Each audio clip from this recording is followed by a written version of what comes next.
5 minutes Oh, late. we're late. All right. So let's convene a meeting.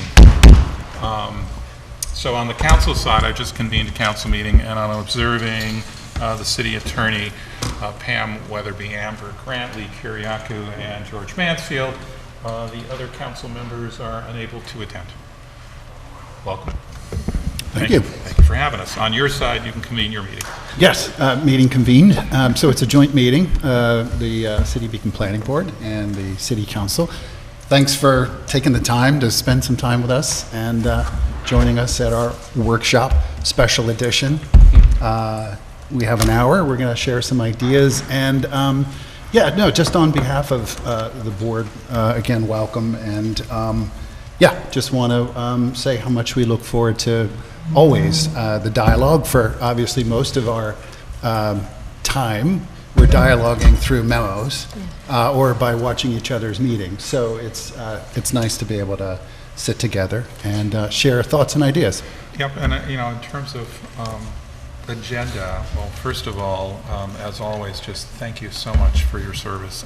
I know that, the two groups that are basically the front line for different reasons and different goals are sitting here, and I'm just very appreciative of all your work. So, there's that. But then in terms of agenda, because you and I had kind of traded what we might talk about, I think from the council side, I think there's basic questions, because we're not going to be the experts on a lot of stuff, but we may be asking kind of high-level basic questions like, should we change something? Is there a gap here? And you're going to have much more specific, Len was here a little bit early and he was rattling off, like, I got this issue here.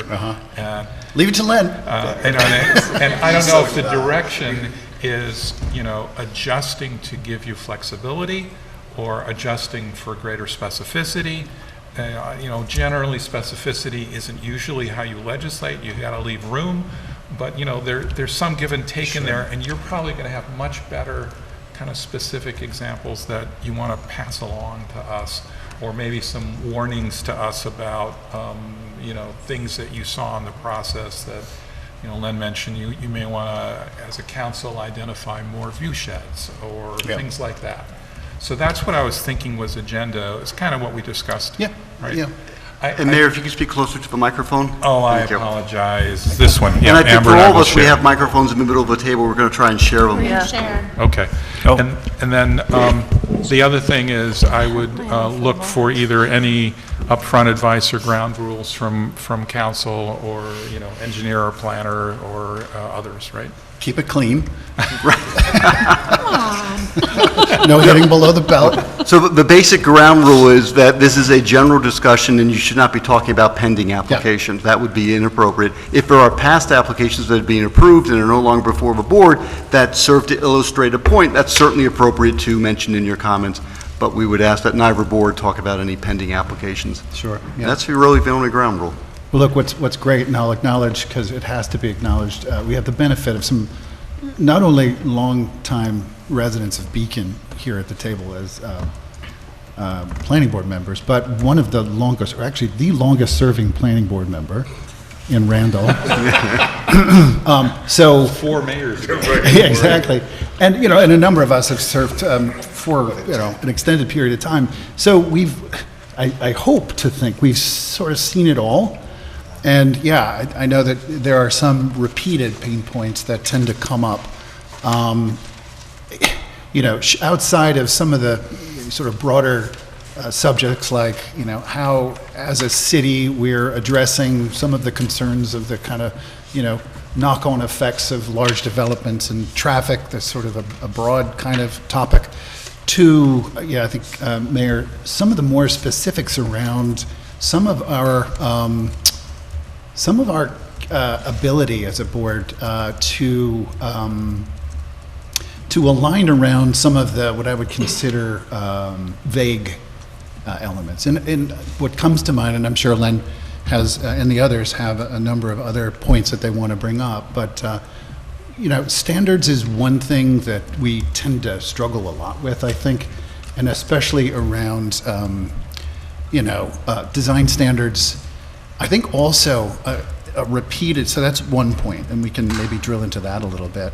I think 1.2 that Kevin always very well raises is relative to this idea of, we may be getting to the point with the amount of development recently where it's a little late, but there are still opportunities, I think, to consider where, how do I put this best, the sort of unintended consequences, if you will, of bulk. Kevin's also mentioned, if the city has the ability to kind of understand what the potential end result relative to bulk, as our regulations allow right now, what does that look like, right? Could you define bulk?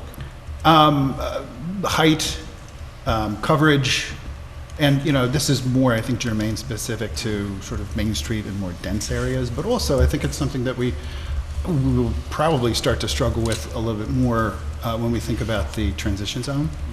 And again, I'm kind of doing all the talking. Those are two specific subjects that I can kind of think of that come up a lot, but I'm sure there are others. So, George, the one bulk regulation is in front of us now is on the waterfront development side. The minimum acreage of 5 acres is a bulk statistic, right? And so we're looking at reducing that because it doesn't make sense anymore. But the other ones that John mentioned are sort of in that area.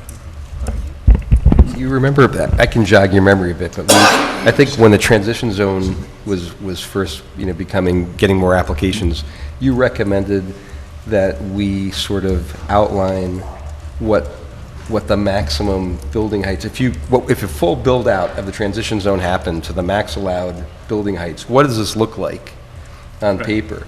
And you could do the same thing. It probably would be a great exercise for the train station.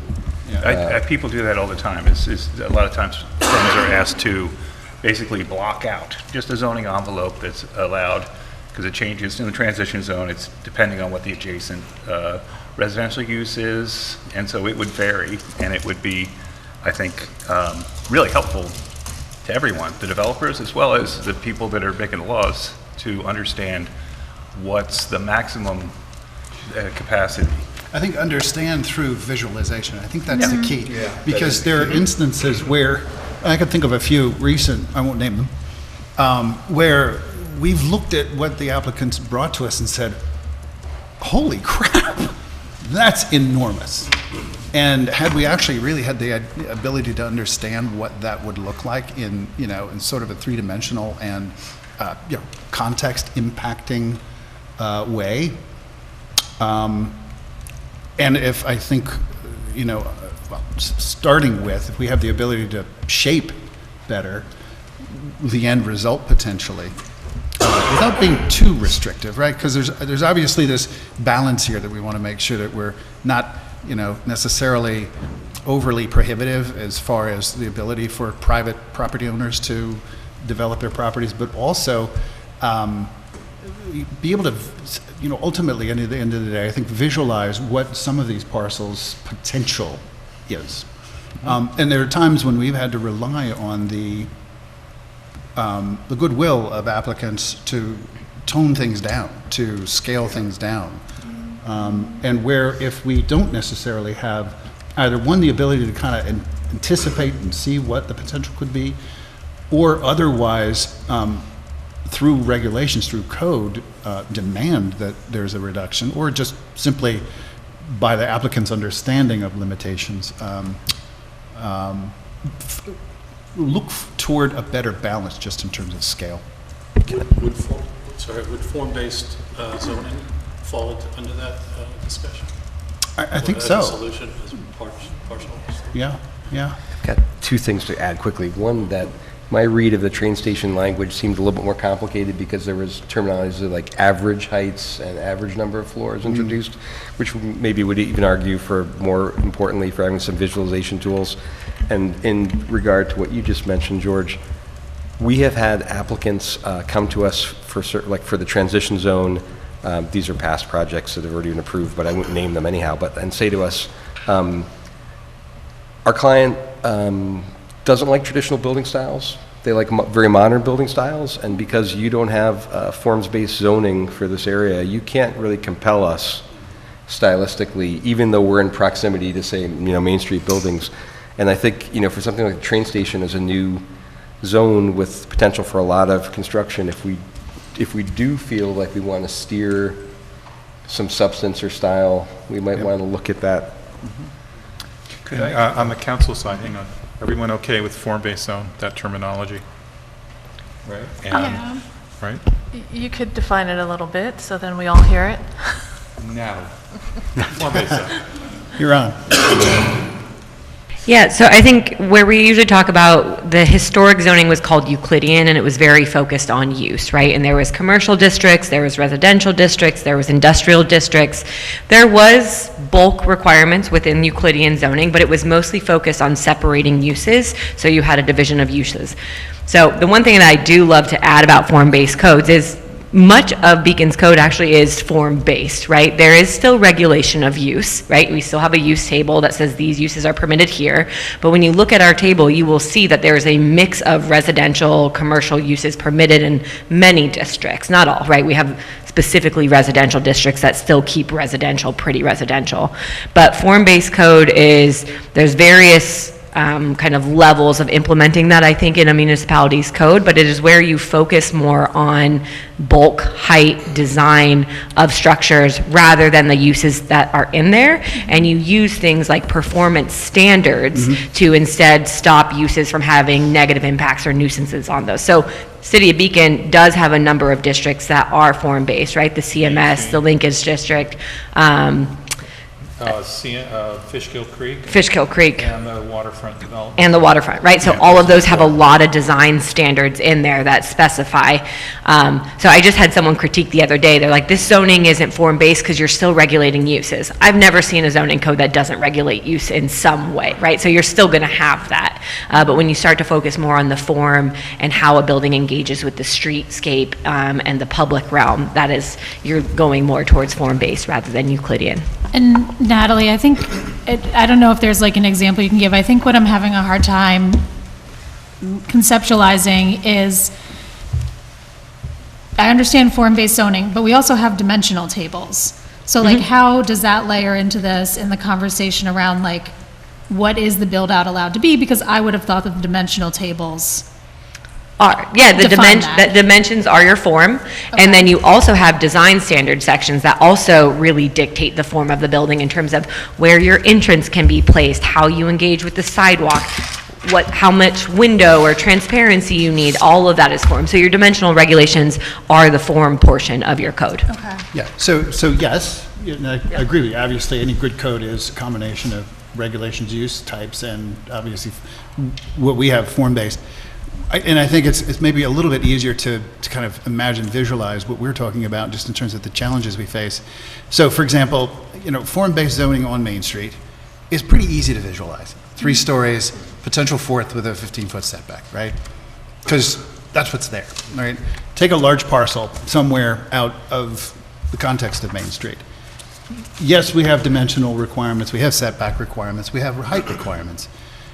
Can any one of us, when even, as professionals, even simply reading those form-based requirements for any of those parcels outside of a context of like Main Street, imagine what that scale looks like? So that's more what I think we're getting at. So it's not that, thank you, that's what I'm trying to understand when we're talking about bulk. So it's not that there isn't guideline for the bulk, it's more understanding what that actually looks What like the impact in the is. context Exactly. of everything else, not just this one specific building. Exactly. And Okay. as an example, sometimes we've seen what the bulk was that was allowed when a project was actually proposed and not beforehand. And so sometimes it's a surprise. There was a project on Fishkill and some other places that were like, oh my goodness, this is allowable in the T district. Well, we have to discuss this. And it can take a long time, and we don't have a lot of hooks to encourage better design sometimes. So I'm sorry, go ahead. I was just going to say, I think this is a really great suggestion that's helpful for us as we think through policy, and I'm wondering who is the entity that would provide something like that to us? So I would think it would be Natalie? the Yeah. planner Okay. working with us to kind of sort it out. I heard a couple of things. One is that the T district, the transition on either side of Main Street, we would probably say should have some form-based criteria, especially the example that Len gave. Maybe not as strong as the Main Street ones, but something. I heard that. The other one that I heard was that as Main Street's easy, right? Easier, right? Yeah. It's There- limited, it's very There have traditional. been recent instances of it being tested quite a bit, but. I understand, okay. but in some respects, you can get your arms around Yes. it. And when it's more open space, it might be harder. That also might mean that someplace like Fishkill Creek, because there's a lot of open space, maybe there's a room for flexibility in there, that on Main Street, there would be less flexible, right? Well said, yeah. Yeah, but the context is different in Yeah. I could- open areas. Thank you. No, I was going to say, if I could, but when you think of that kind of like a menu, all these elements are creating what we see as the vision of what the recipe will equal to. And I think when you look at Main Street, you know what that is. But when you kind of look at the open spaces and you add these elements, having an idea of where it's going helps us understand how it collectively fits into the scope of what it needs to be, so we can have some guidelines to help not just us, but also the applicant. And I say that because I had a very interesting conversation today with a very dear friend of mine who's been around Beacon almost longer than I have. And he doesn't live in Beacon. He's the CEO of a very large corporation that's here. And he said, you guys have done an amazing job with Beacon. Because when he started, he never wanted to come. He said, I come here twice a week now to have lunch, dinner, and I'm considering moving to Beacon. And we were talking about the challenges that are here, and one of those challenges to what I'm seeing, irrespectively, is when you have these spaces that don't have kind of a guideline on the structure, the elements sound as if they matter, but without a collective understanding of where it's going, it becomes somewhat problematic to execute. Yep. I heard one other thing too, and 1 second, Karen, which is in the WD, we have form-based, but it's never been used before. And we're going to see it come forward. And I'm not suggesting that the bulk or some of the basics are off, but it could be some of the details. We might look for some input from you on what might make sense. I don't know how it translates, but I also heard that in one of the bits of input. Yeah. And I think when you think about WD and what could the potential down there, it's a really good example of if you apply our max build capability relative to the code to any of those parcels, what does that look like? Does anybody know? And I think you can kind of imagine, right? But Are you imagining it being raised and building out fully based on the current zone? Is that what you want? you mean waterfront district? Well, take any district. Are you suggesting, imagine the whole thing built out according to the current code? Not necessarily. As if everything was wiped clean and just started over? That'd be somewhat boiling the ocean. I think it would need to be, looked at. I mean, I don't think Main Street is the area where you want to focus this. I think it's on large, currently underdeveloped properties, and I think waterfront district is a good example, right? Does anyone really know what the max potential build down there is, what it looks like? Not just what the code says, but what it looks like, what the impact is, both visually and scale and contextually.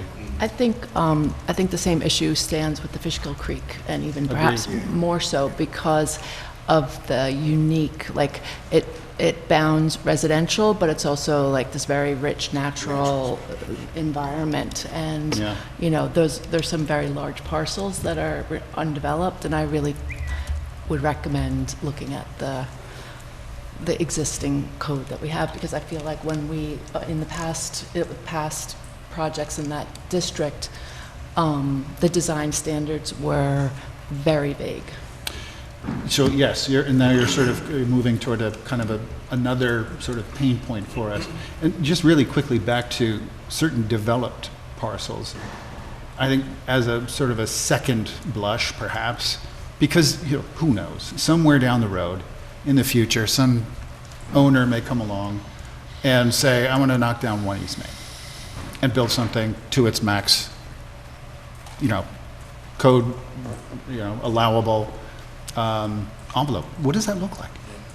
we saw that during the process when the city council was doing some of the landmark building, setting those, creating the landmark buildings, where some of the owners said, we are objecting because we wanted to have the opportunity to demolish these knock it three, out, yeah. brick buildings. Right. And so it's certainly not out of the realm of possibility. Right. Right. No, for Right. sure. And that's an example of sort of undermining the thing that gave you all these benefits, right? And it just for an individual in one instance to sort of take advantage, of a situation, hoping that eventually the entire thing doesn't get wrecked, in order to maximize the return on, the size of the properties. And speaking about design standards for just a second, we know that some of the design standard language in the train station language has been tested and kind of not held up, like we don't want to have an all-glass wall. And we realized that with that language, we had an applicant say, we're going to put in a 6-inch metal kick plate, and it's not going to be an all-glass wall. But it circumvented the intent of not having a kind of ultra-modern, all-glass wall in a district that was more historic district. So if we want to change that language in some way that actually puts in a percentage or gives us some kind of additional, there are things like that, and I won't tick them all off here, but I can send, Please do. notes on Yeah. this. I think I struggle with this. Kevin's going to kick me because I always say this, you can't legislate good taste. Well, that's what our job is. Well, it's subjective, right? Like, I mean, What I mean I is you cannot can't like codify. something and you can think it's amazing. Right. So like, why do I get to Yes. put into law what is okay? Exactly. So there's a real challenge there when you think of it, because, you have obviously a group of people, both sides of the table here, and of course, you hear a lot of it from the public in public hearings.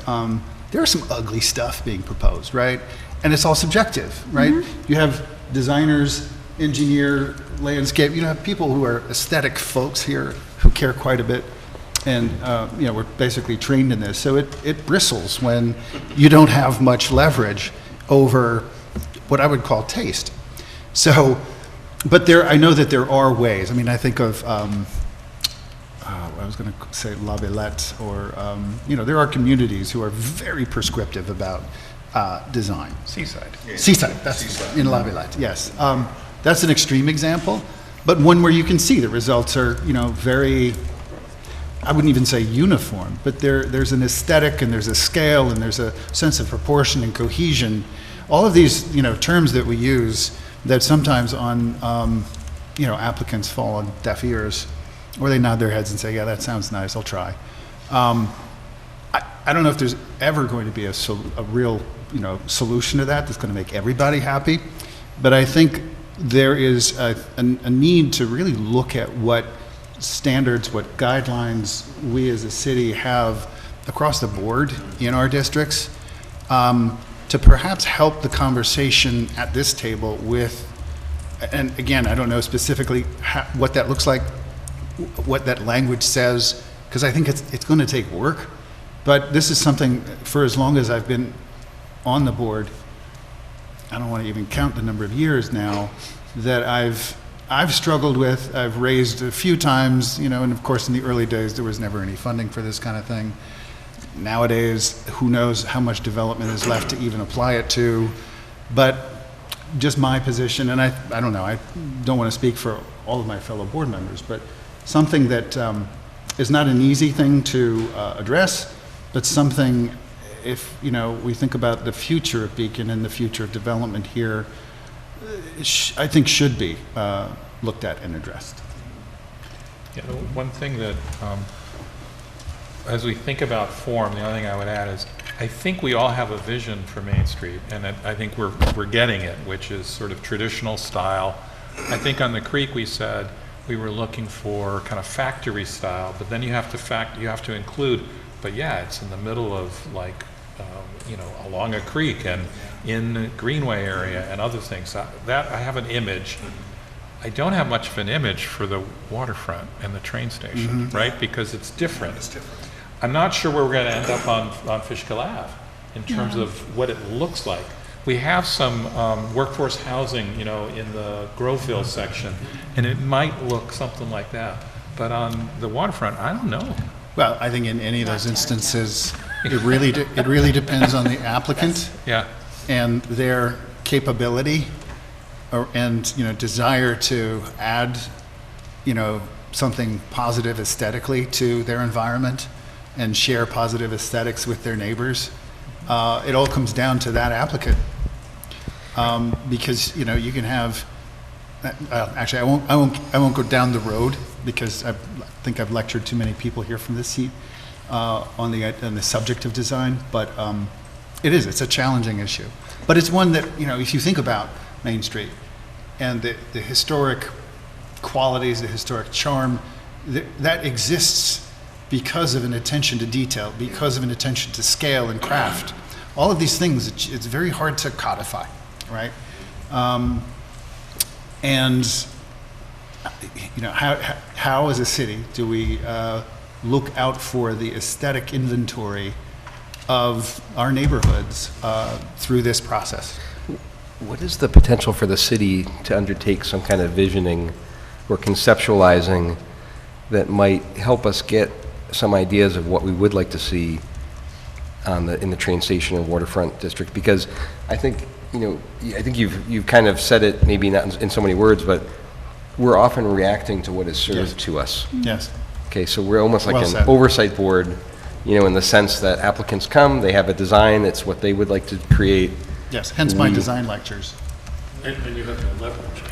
And George, if you sometimes could just we use the do have microphone. leverage, but we do have leverage, but even like on Main Street, it's windows shall be taller than they are wide, you will have some kind of cornice, you will use traditional building materials, there will be emphasis on the entrance, the first floor will be mostly glass, but they're pretty wide windows to hit within, and you can stylistically achieve them a whole spectrum of ways. Sometimes we spend a lot of time tweaking from something that comes in that we don't think is hitting the mark. 8 months later, the applicant is saying, you guys are killing us. And we're like, we probably spent 6 months, because you spun our wheels for 6 months and you could have come in. So, I mean, if we do have the capability to do some visioning, Yep.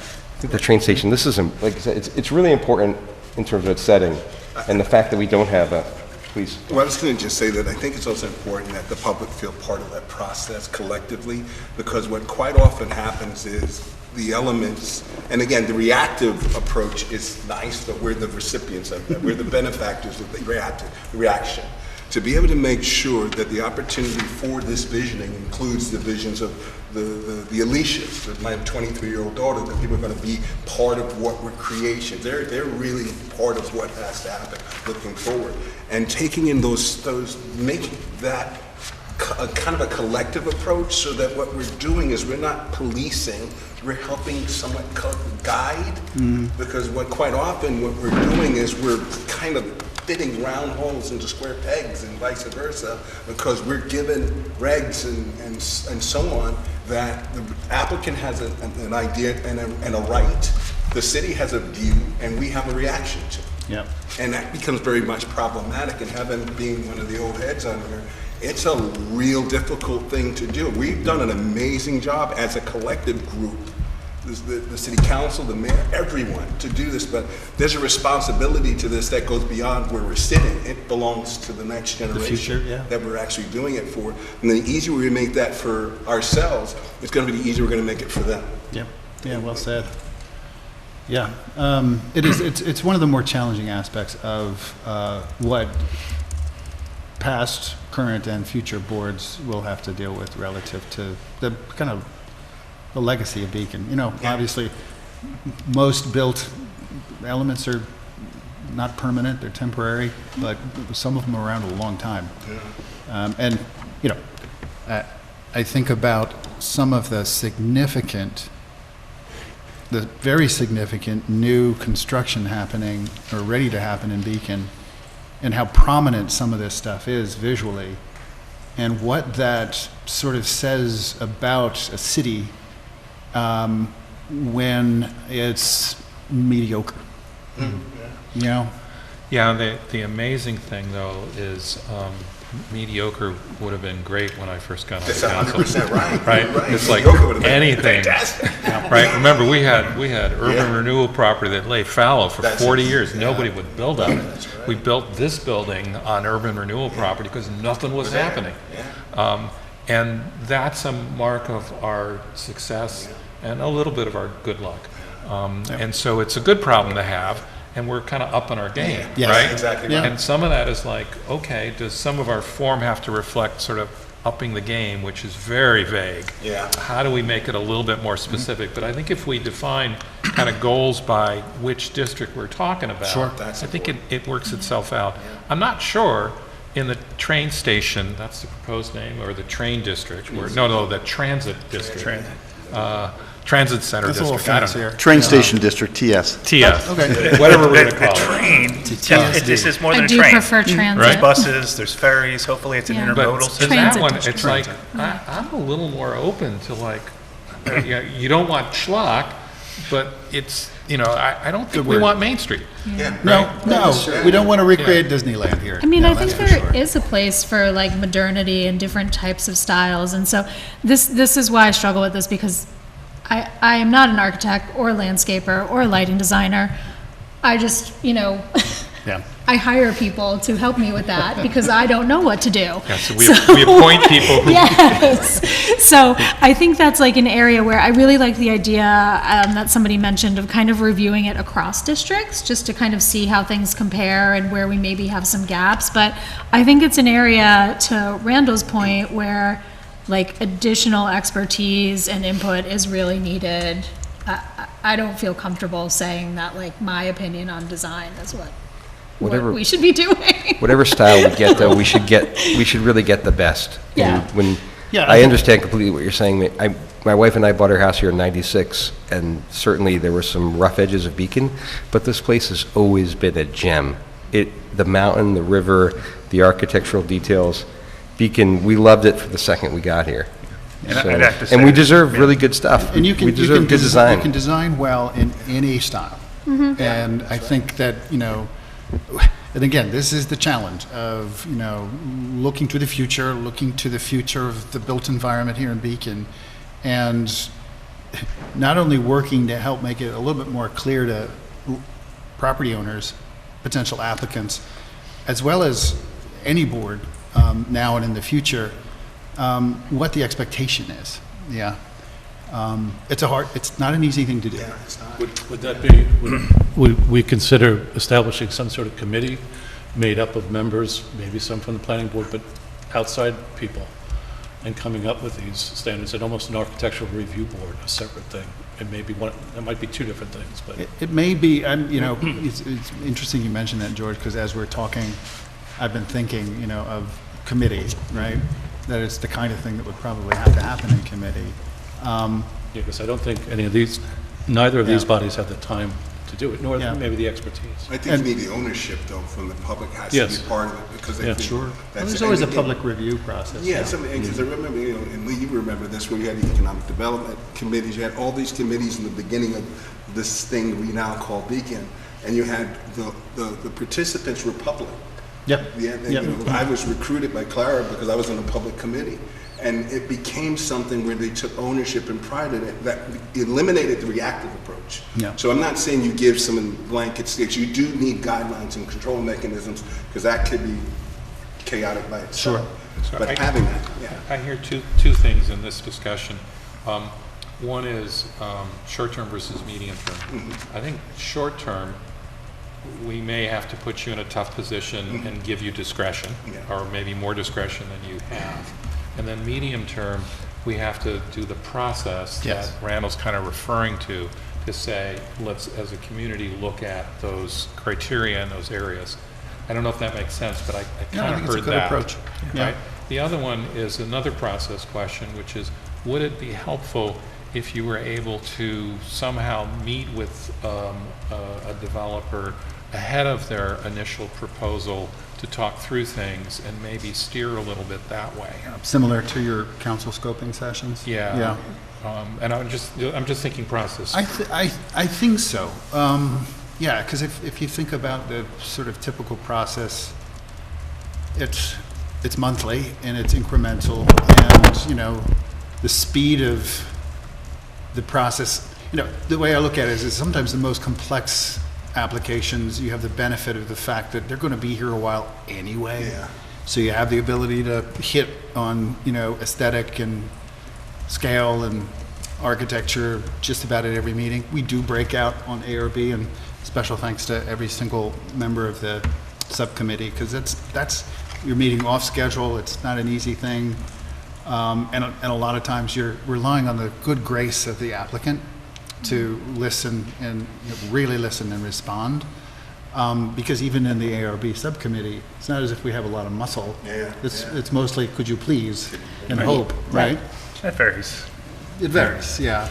So, I'm just going to finish my thought. I think if there were an ability to maybe initially meet with an applicant, and again, I think that's where these sort of visual bulk, that's a great starting point. I mean, there was a point in time where we were talking about making that a requirement of every application, right? There are a number of things that I think it'd be beneficial to the applicant and to everybody's understanding of the project if they were explicit requirements, because there's very few. There are for like a lot of site and engineering and other technical things, and those are all presented in great detail. Meaning as a The health part and of their safety thing. submission, they're Part of their coming in- submission, that in certain, if we ask for a site section, which would have been instructive in some recent applications, if we ask for Where you're coming in with a simple, bulk- initially bulk diagram. bulk right? diagram, the sort of thing that many other View shed studies. yes, You know, those that- sorts of kind of level like, setting elements.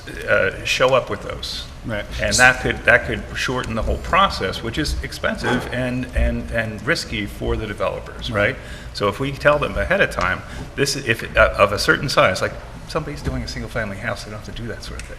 But any projects of the scale that we're concerned about should have a higher level, and there's enough budget in those jobs to be able to give that information to us and to the public to fully understand what the impact is going to be early on, so that it's immediate, and they can adjust it while they're in the design phase. So you can Is that require a pre-application meeting and do it by certain size projects. Yes. Either Building- square footage or Yeah. number of meeting units required. Maybe it's just the building inspector, the planner, the engineer, and 2 members of the planning board Yeah. having a pre-application meeting. Is that something we have to codify? It's best to do so, so that Okay. there's, And to Kevin's point about like the types of materials also codify? Yes. Okay. Yeah, and as well, the submission requirements for those early meetings, right? What do we Right. expect you to come with in order to have that conversation in an efficient and informative way, And right? John, would you agree, and I agree with what Lee's saying about the short-term step and the medium step, but in that process, being able to, again, we know we already have the hot potato, but enforcing some more control so that in those meetings, it could be not just this is what we think you should do, this is what you need to do. Yeah, yes, I think well asked, that is one of the biggest challenges, because it all comes down to what it is we're Yeah. looking for leverage on. That's exactly right. And there are myriad things. Yes, so I didn't say what it should be. Right. Right. and I think that the balance with pre-application meetings, I've seen this in other communities, is to make sure they're used so that the boards and the public and the applicants get enough information so that Yes. they're coming informed, but there's not decisions made beforehand so that the public views as though things are already boiled or cooked beforehand. It's to get that information so your meetings are more productive. Well said. Exactly. Yeah. So that would mean the process would include legal advice at those meetings. Yes. Yeah. Would they be public meetings? If it were only 2 members. Right, it can be or can't, it depends how we shape it. Typically, they're not because they're held during the day, they're, Yeah. And the outcome from those meetings, should they be available for the public perspective to whether using technology, whether that's future, Beacon's future, here's some Right. opportunities to look at it using the website or other technology. So at least there's a situation that we've made the step for the public to participate and comment into the process so we can collect that. So we're not finding it as afterwards. How would you achieve that without kind of making it almost like a, I'm just trying, how do you try to avoid creating chaos? it's difficult because you're trying to make, you want to get the information so it's a more efficient process. if you're getting comments from the public and all board members beforehand, then you're just Yeah, you're elongating the starting to get process. chaos, Yeah. And I mean, look, I mean, one thing to bear in mind is, that assuming the outcome of the pre-meeting is that plans actually get submitted and an application's being made, effectively what happened at that meeting is being put in the public domain. Yeah. Right, it should be. And if we have, in our code, and we're doing remember the concept plan as opposed to the site plan, right? This is like more general than the concept plan. Yeah. This is like the parameters Yeah. discussion, right? Yeah. Yeah, The requirements for the process, which is really useful for the applicant and for us, because some of these things, they go on too long. And I know that we don't want to approve things until they're correct, but it's in no one's interest Yeah. to have that go in that way. any way to find and- a and- way to take those applications that are in front of us for 2 years, and again, I wouldn't want to expedite the process just for the sake of rushing things. Yeah, we But don't need to drag the arms Boy, out of oh it. I boy, think, John, a lot of that's because it's reactive. A lot of the reason this happens is because we're reacting Yeah. to it. But if we took a step, that pre-assembled step, Yeah. to identify the ingredients before we decide what dishes we're going to make. yeah, good Yeah. point. And I think the other side of the table would appreciate it because they do all of this work to do this magical package, they Costs a lot of think, money. Yeah. right? And then your reaction is, right? And understand, it may be understandable, but it's like if you could kind of get that, whatever the term you use, that pre-package, or, it's not a package, it's kind of, I said parameters was the word I could come up with. I think it's a good idea because I feel like by the time the public can verbally say anything, it's way in the process. Yeah. So if this could be more public, and I mean, on the other side, it's definitely going to be saving them architecture cost, engineering costs. I mean, it really could help in the overall process if we can figure this out. Yeah. And one of the things also that's a council and board responsibility, because we both get input from the public, is trying to make it based on that community consensus as much as possible. You guys all talk to people all the time about what people want to have happen, right? And if you can feel that it's a good compromise, or it's the best approach, and the thing that it meets the aspirations of the community, then those things are worth making more specific and like requirements, I think And we need Mayor to, and Chair, because I know you guys have a full agenda and it's about 7:45 now. So I just wanted to ask you if there are some topics Yeah. that you want to hit on. Good I'm thinking. happy to stay longer, but I also know you have several items to review. Yeah, we're used to going to midnight. We bought our overnight bag. You have a firehouse to look at tonight, right? We do? yeah, but really briefly. Oh, okay. Yeah, with the one. Certificate of those three firehouse, appropriateness just some for Oh, Facilities some, of that matter. some balconies and. Yeah. Yeah.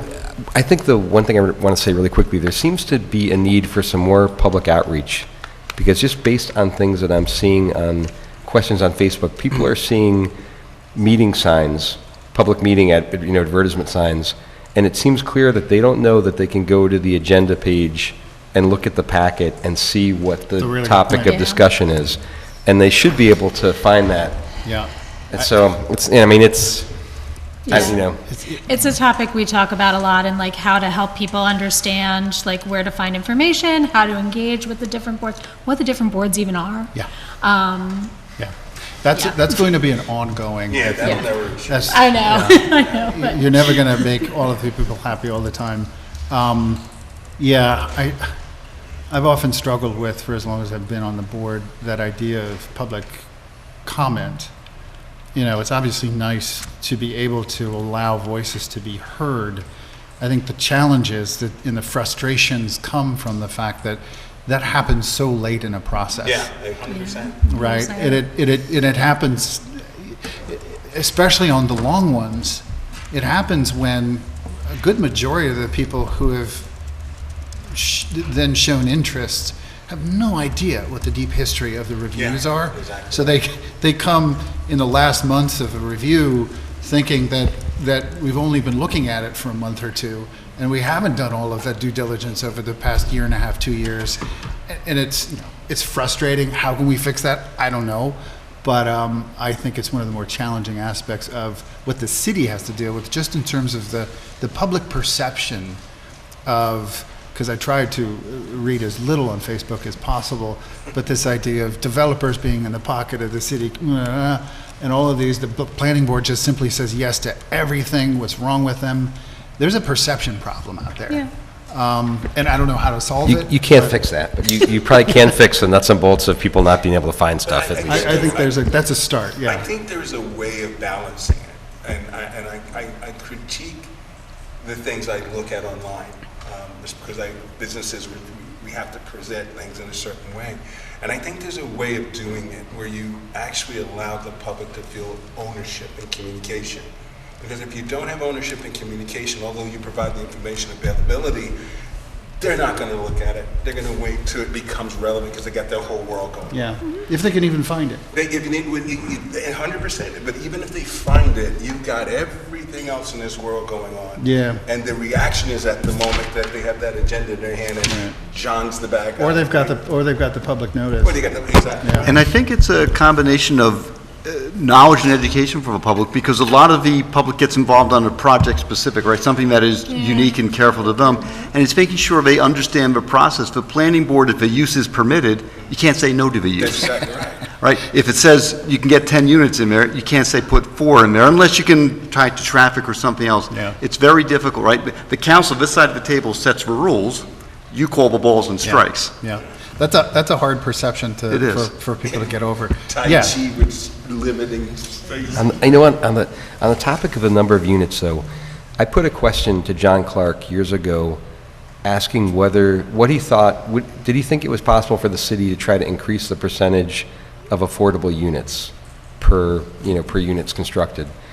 And at the time, he said, I think if you go higher than 10%, you'll start driving developers in the direction of commercial rather than residential, and you'll get an undesired effect in that they'll switch the use rather than comply with that greater number.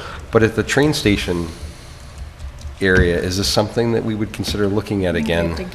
So, yeah, I think Amber described it correctly. So we had experts come in, Community Preservation Corporation, who's done, more than 100,000 affordable units over the years, or rehabs, and some others, and they consistently said, and Natalie, you can add to this if I've got it wrong, that Beacon is one of the few, if not the only place that is, other than New York City, that has required 10% inclusionary zoning at 70% AMI with no give back. Right? We don't offer anything.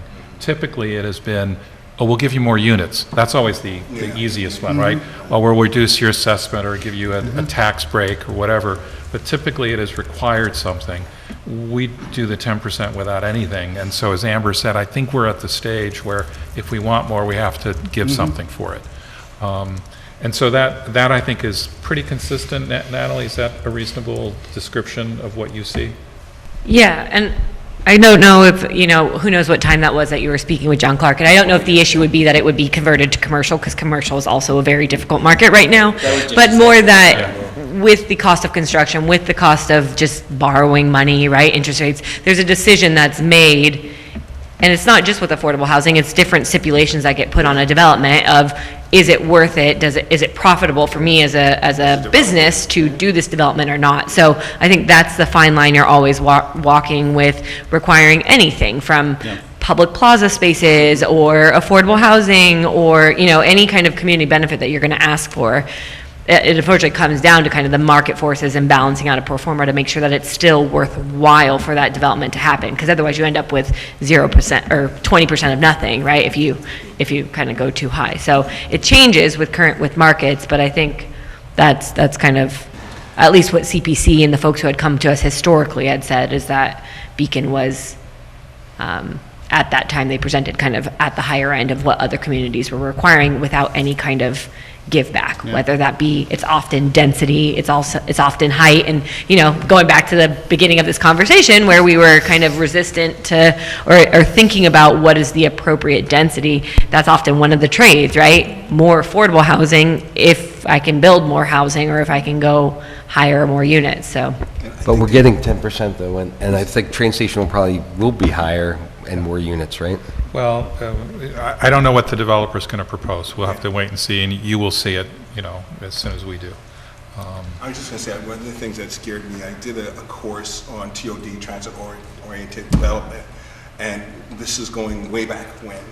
And looking at what they were building respective to that, and thinking about the city of Beacon, there was a disconnect, because the linkages, it actually created two cities. Yeah, yeah. And so we're in an interesting position to think of it as a collective city with whatever we do on that waterfront that needs to connect to Gotta what be we've complementary. already done. Yeah. Has to. Because otherwise, and I've seen it happen, I've seen these developments come out of the ground, and all of a sudden, you've got two cities. Yeah. Well, a long time ago, J.C. Calderon, when he was on the board, outlined a vision for creating some kind of public space along the periphery of the property here to get more connection to the waterfront. And, maybe we have to marshal some tools like that. You bring to mind a number of the studies over the years too that John Clark has done, in terms of how to create pockets, how the city can create those pockets, those moments that, And I'll put a plug in for needing non-personal vehicle access from the train station to the rest of the city. It's a big help. Yeah, it is. Or I use it every day. rail trail, it's coming. Yeah, and we have some It's beautiful, coming. beautiful view sheds. Yeah. Respective, when you drive from the city coming up into Beacon, and it's amazing when you see it, because as much as I go back and forth, is looking at the ability to preserve that while balancing this. It's a challenge, but it's one we're all capable of handling, and I think that's important to remember that. I want to draw attention to, I think, the success of our zoning from the comprehensive plan. The linkage district actually did manage, not everything's built, but the intent was to extend Main Street down to the waterfront to what I now is envisioning a termination of that extension, which I think we should look at, because I think the whole intent there is actually going to get built. Those are expensive and difficult projects. They're not all getting done, but we managed to get them to have a certain amount of urban and design cohesion to it. I think that's the key. Without it being a Main Street context, right? And they're all different, larger buildings or large lots, and that is going to, I think, improve one of the things that really was messed up about Beacon when we all showed up. Yeah, and I think it's a really good point, because it goes a little bit further than this idea of per parcel sort of diagnosis of max build, right? It's about how the city, if it can, take advantage of the ability to guide and direct through our zoning a more cohesive application from parcel to parcel, especially. I think you make a really good point, Kevin, down along Beekman. Yeah, I just want to give credit to the term that is always in my head is breadcrumbs from the train station up to Main Street. That was George. You gave me those words, and it's like we're building the breadcrumbs, right? And it's pretty amazing. And the other one is you think about the comprehensive plan from the 60s said Main Street is too big and was going to cut it up. And you should have seen how much it was going to cut up. It cut off Main Street. We're reestablishing that. The reminder that I got from the Patterns for Progress CEO came to council recently is you're still, our number one priority is preserving our Main Street. Right? We've now making it longer. We're thinking about Route 52 as well, and it's like we're going to have work to preserve it. We don't think of that today because we're just booming, but I think that still is our long-term goal. Yeah, I think that's a good point up along 52 and down Beekman. Those extensions. How do we as a city look at those cohesively? Are we, is there any talk about looking at the comprehensive plan? It's been 10 years almost. Well, it's going to come up pretty soon, right? Which is why I think, I'm thinking short-term, medium-term. Medium-term means we put it into that public process. Right? It's 27 is the date, right? Yeah. Do we have an opportunity to air some or just mention some things? Airing of grievances? Is this Festivus? Feats of strength afterwards. Hang on, do we get to air grievances too? Just briefly. There were a couple of things that I've noticed over the course of several applications that I think have unintended consequences, right? And some of them are not going to be super popular. One of them has to do with the zero parking requirement, that I think that there are applications where not having parking requirements or other things have allowed odd internal weird developments to occur that aren't urban and are just don't work into the fabric of the city, number one. And I'll just say that and we don't even know how, I could think of many places where that's could be a problem that we can't solve if somebody doesn't decide to As a contribute. follow-up, can we get right? a specific example? Not right now, but as a Some of them follow-up, are can we get a current. specific? Yeah, okay. some of them are current, so I don't want to go into detail, but there's, the other weird thing is and this isn't going to be popular, but the landscaped requirement on Main Street sometimes it involves like shoehorned designs that aren't necessarily appropriate for the location, right? Gymnastics, yeah. And Tricks. and I hate to say that because everybody loves plants and everybody loves open space, but Main Street, I think there are situations where you actually don't need an open space and it's superfluous, and it doesn't work in with the absolutely design and. But nobody wants to be the guy that says like, get rid of those plants or whatever. I would have to agree as the landscape person. Okay. Oh, okay. All right. Yeah. That's an endorsement. Yeah, and I think, you know, I know John Clark had pointed out like Pocket Park, you know, potential areas, and I think we would be better served rather than having you know, like a. It's a bunch of teeny things, like one big thing. Yeah. Like, Yeah, I think it puts an onerous burden sometimes on applicants, and it gets in the way, I think, of where you're trying to cram these things in instead of trying to go get a variance, where they could be focusing on other more important things. That's Yeah. another one where if you have, again, I don't want to like shame anybody publicly, but if you have an example that you can send offline, that would be helpful to kind of see it. Okay, maybe a few examples.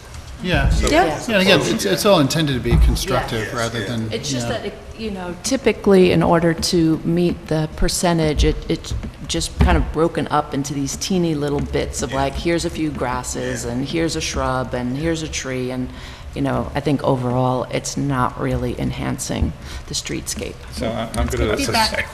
I'm going to sign next steps, and we're at 8 o'clock. Yep. So Natalie has some thinking to do about form-based stuff and how we might think it through. Probably the follow-up is, Natalie, you probably meet with, you know, myself and the attorney, and we talk through some stuff, and we'll figure out what to bring forward as ideas there.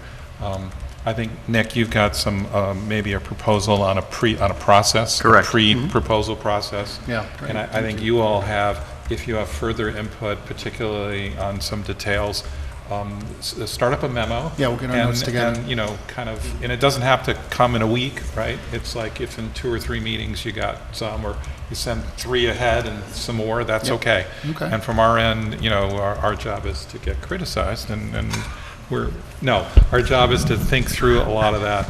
But I'm hearing some actual good areas of Yeah. short-term stuff we might be able to do, and also medium-term in terms of community process. Nice. Yeah, and I'd also like to see this communication that we're having now on a more regular basis, not a sit-down necessarily, but notes from your experience and your frustrations, you know, like the landscaping or something like that, on a regular basis coming to the city council for us to discuss. Yeah. There's a lot of times, you know, I think in the past year when we've said, I really want to hear back from the planning board after they've seen an application, once this change is enacted. And so, I mean, the landscaping wasn't even on my radar, so that's, thank you. Yeah, it can only be Within possibility beneficial. to have us come into a workshop or whatever and talk to you. Yeah, And I would challenge us as board members to not just give the complaint, but recommendations to how to fix it. oh, you're going above and beyond now. Because, again, we're all one family in Beacon, right? So it's easy to bellyache, but it's different, it's harder to cook together. Yeah, Everyone I has to think, cook together. I think some of the, I know, I own several restaurants. yeah, I think in some of the larger issues, there, it would be difficult for us to recommend suggestions, so we would look to the Yeah, yeah, professionals, yeah. but I agree with you, I think.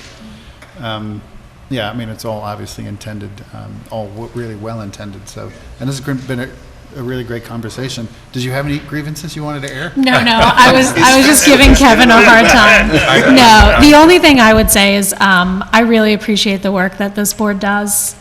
I often think that this is a tough job, so, coming from a council member, so. No, I think you guys have one of the toughest jobs, and likewise. So I really appreciate the time and effort that you all put into it. And I do watch the meetings and I hear your dialogue, and it's always like really interesting, and you're also thoughtful. So I really appreciate the work that you're doing. Thanks, thank you. It's very much appreciated. Amber, it's 8:04. Yeah, Could you do- Could you do, all right, would you do the honors? Motion for the city council to adjourn. And I'll second that. All in favor? Aye. All right, thank you. Motion to, Use their motion- chairs? Yeah, motion to use their chairs. I think we'll remain in meeting. Yeah, right, you're already meeting, so we're. Thanks, everyone. Yeah, thank you so Go much. back to Appreciate your it. regular programming.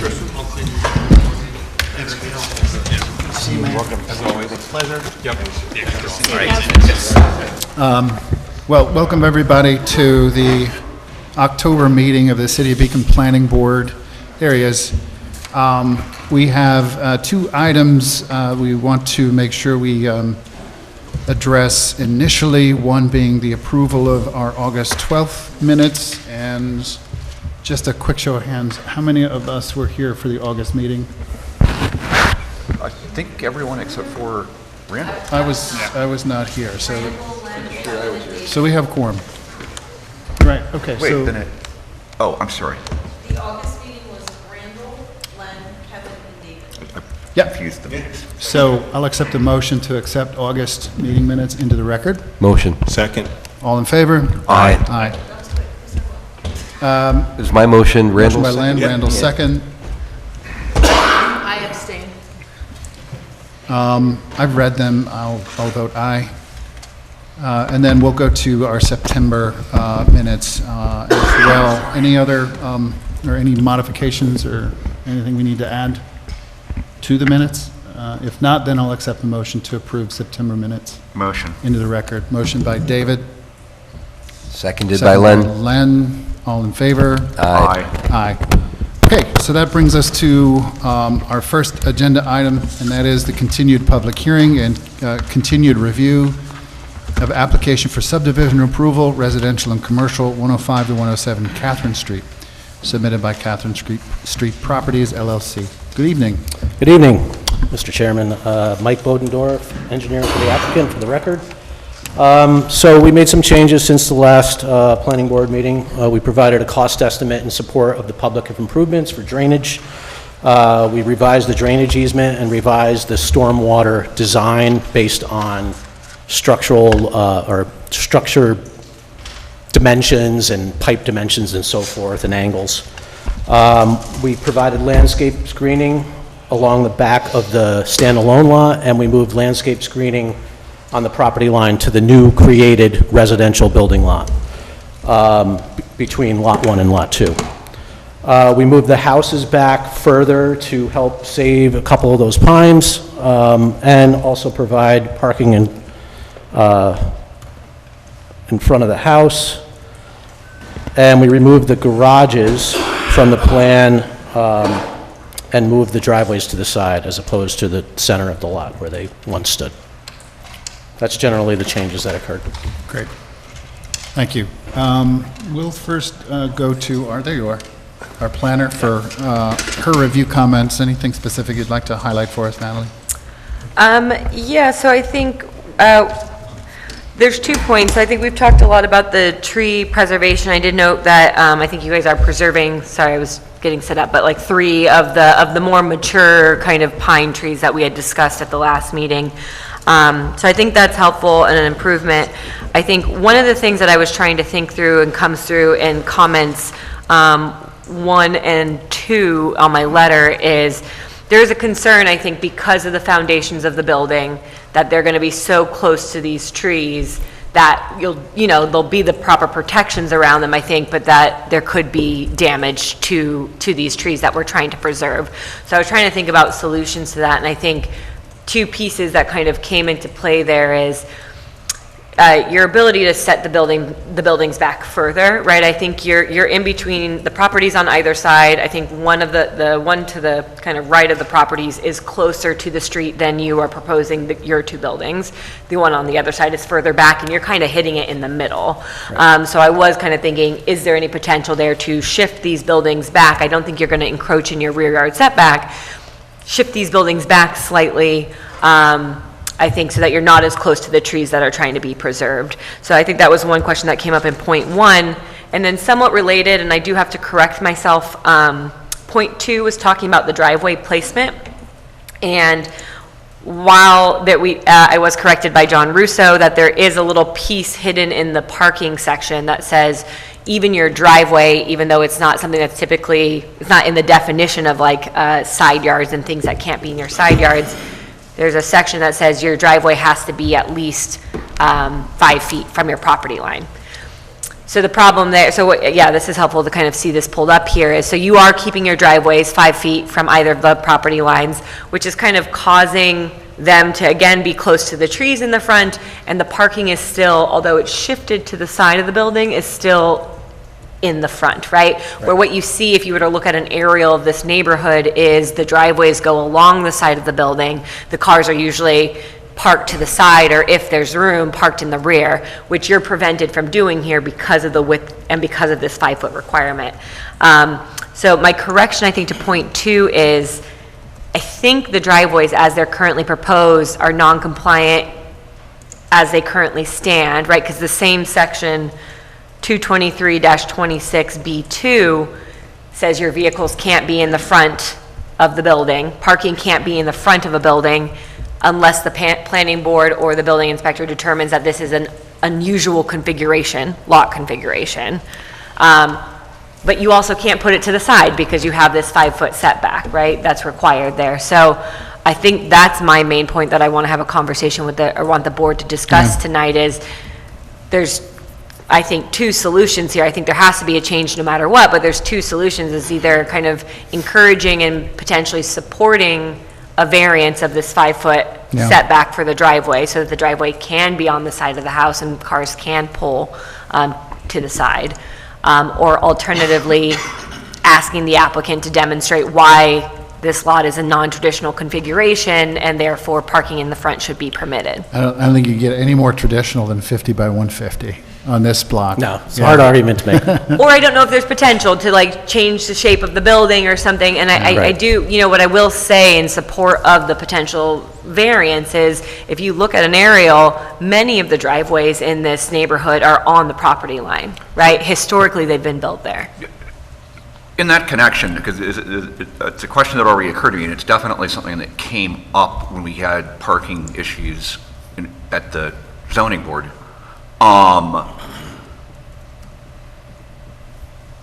Natalie had just said, in substance, the way this has been done, you won't be able to park along the side of the house. And I'm familiar with this already. We've got parking spots on these plans, but once the building's done and someone's living there, if they want to park the cars along the side of the house, nothing's going to stop them.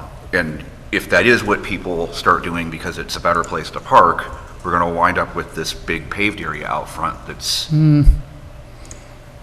Yeah, it's still a little narrow, I think, to park. Knowing the context really well, what I'm noticing is that, yes, you're absolutely right. Most of the parcels, including the one I'm most familiar with, is existing non-conforming relative to where the driveway's positioned, relative to the property line. But it works. And to some degree, it works because the houses are biased more toward one side of the property.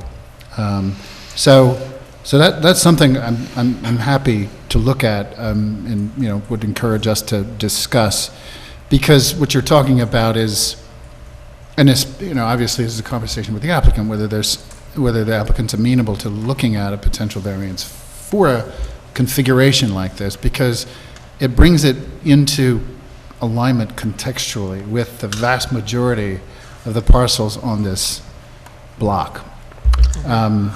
So, and it would obviously rule out then, although people could ultimately still park on the driveway in the front because it's still there, just like I do. We park on the side too. It allows space for 2 cars. But that's something certainly to be discussed. Go ahead. Yeah. What's the rationale, like, I mean, like, throwing it out for discussion, what is the rationale with having this 5-foot restriction in R1 districts?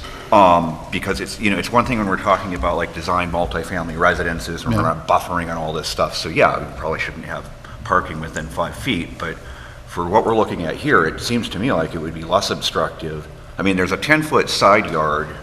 Most people's cars are only about 5.5 feet or so wide.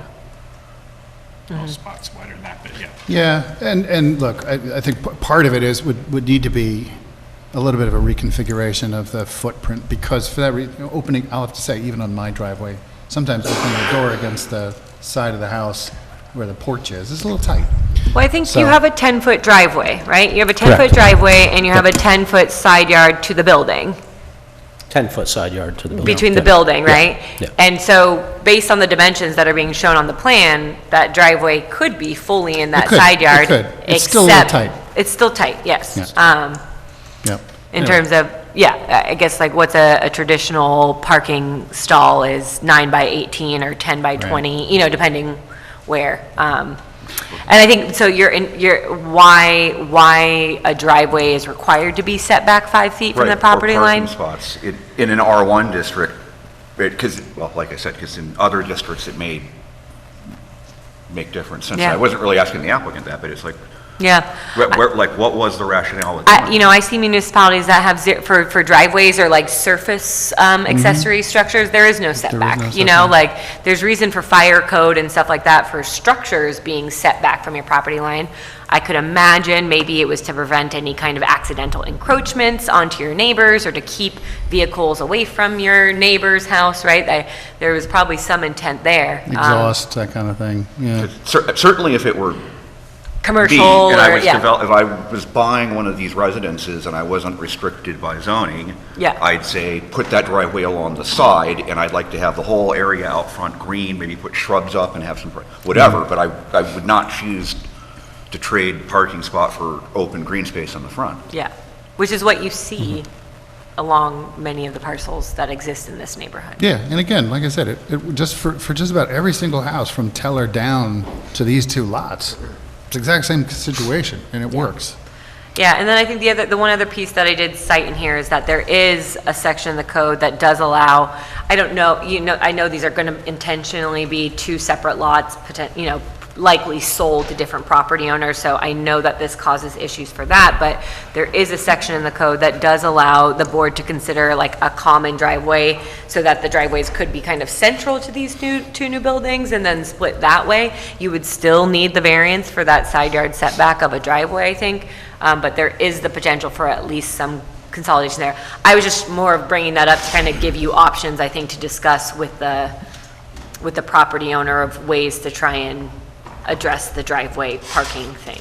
It's one more tool, I think, that's in the code. Okay, so that common driveway, because it's on the property line, or it would be to fit into this development, that would require a variance from the zoning board?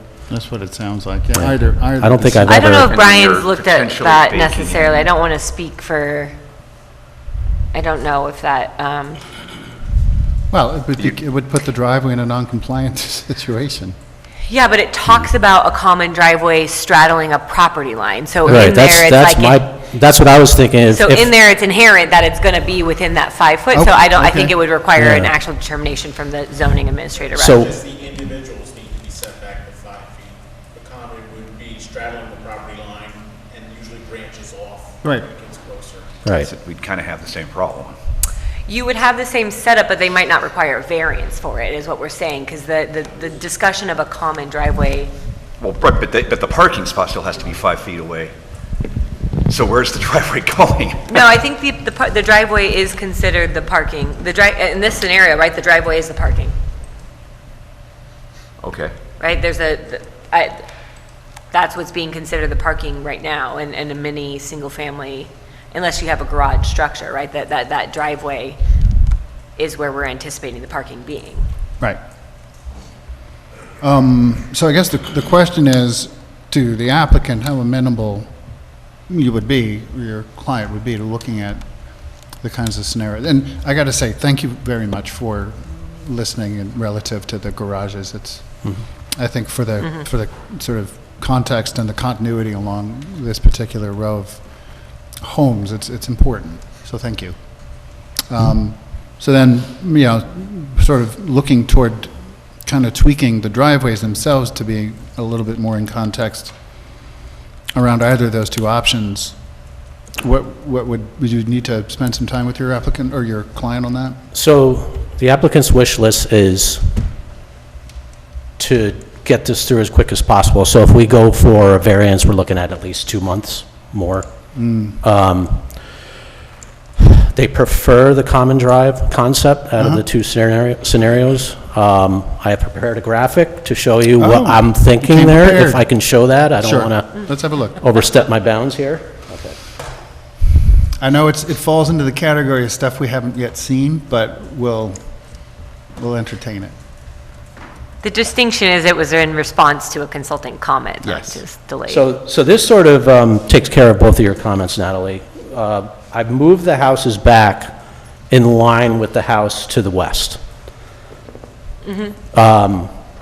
That's floating generally. I mean, it gets it further away from the tree. I just pushed it as far back, keeping in line with one of the houses adjacent to it.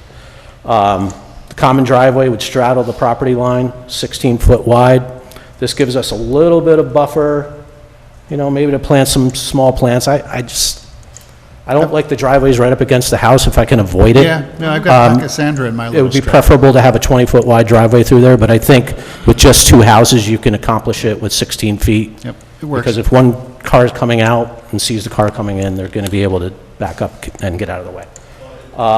And this plan also provides 2 off-street parking spaces on each lot. Go ahead, John. So, Mike, what's the distance between the houses? 20 feet. It is 20 feet. Yeah. Okay, I just want to make sure we're still getting 20 feet, because as the city's storm line system that's running through Yep. there, and we like to have a minimum of 20-foot easement over that area for future maintenance and repair work. Right. She got it. It's done. So there would be an easement, a cross easement on each lot, which would essentially sit on top of that city easement for stormwater Okay. in this scenario.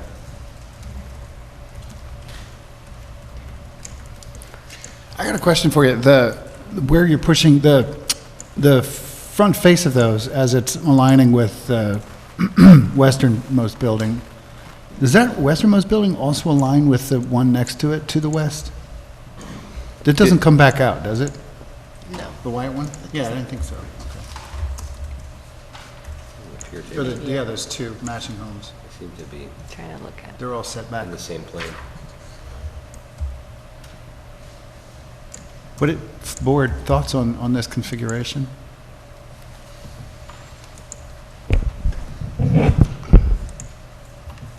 Does it allow, no. It still allows each individual owner to be able to exit. They wouldn't be blocked by the other. You can always get around a car that's parked from your neighbor if they're sleeping in. Yeah, I mean, it's, 16 foot wide, it's a little bit tight, but you can get around them. But I would think if these 2 houses have this situation and have parking in the rear, they're generally going to park in the rear versus parking beside the house. Right, like I personally. But nothing stops them Yeah. from doing that, as Personally, was discussed before. I'm not as enthused, I don't think it's as critical to the neighborhood to not have cars in the front yard, right? Agree.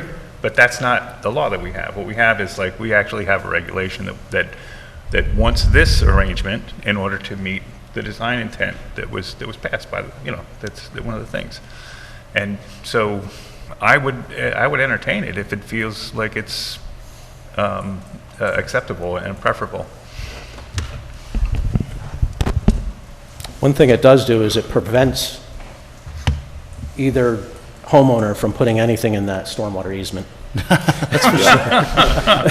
So John's in support of it. As long as they're not putting fences, trees, anything else on the lines, Yeah. pools. Any other thoughts, board? I don't want to necessarily dwell too much on this. We can come back to it, because I wanted to make sure we finish up your observations and then go to John. We can come back to it I just as a have board, one but yeah, go ahead. observation, that, like a practical observation, which is that I'm not sure how this would impact things if everything was paved over. If the driveway and quote parking areas were not paved over, it seems like it's pretty likely that it would become a situation where everyone just parked their cars between the houses and kept the backyard open. I mean, So you're saying. is there any way we can approve plans that look like that rather than paving over a bunch of the backyard? And if somebody wants to pave Yeah. over their backyard in the future, all power to them. Yeah, that's the one thing I'm having a challenge with, is the amount of paved area that this introduces. I don't believe there's anything in the code that says once you're into your property further, you couldn't open your driveway up a little wider. If we're saying the parking is the driveway, then So I don't get your point, John, that nothing in the code is saying that. So the common driveway has to be 16 feet, but nothing says that your driveway couldn't open up. Some people have driveways that go in, they're 10 foot wide, and as they go further into their property towards their house, they may open up to allow 2, 3 cars parked side by side. Yeah. The driveways widen. I think once you're beyond the face line of the houses, if they want to widen that out so that they could have stacked parking along the side. Oh, I see. But I think the concern's the opposite. The concern is having too much paving. Right. Well, but then that's getting rid of the paving in the back. Right. Is there an impervious surface limit? Or no? No. You can pave your entire yard, your entire backyard. Well, if you yeah, wanted to. I'm basically. just saying, there's no law against it. If you live in Queens, yeah. And I'd just like to point out, if we had individual driveways, and let's just say they're on each side of, the west side of this house and the east side of this house, I don't think there's anything stopping them from doing the same thing Yeah. with individual driveways, and then you're ending up with more pavement than what's with the common driveway. Yeah. 10-foot wide plus the parking versus a single 16-foot wide plus the parking.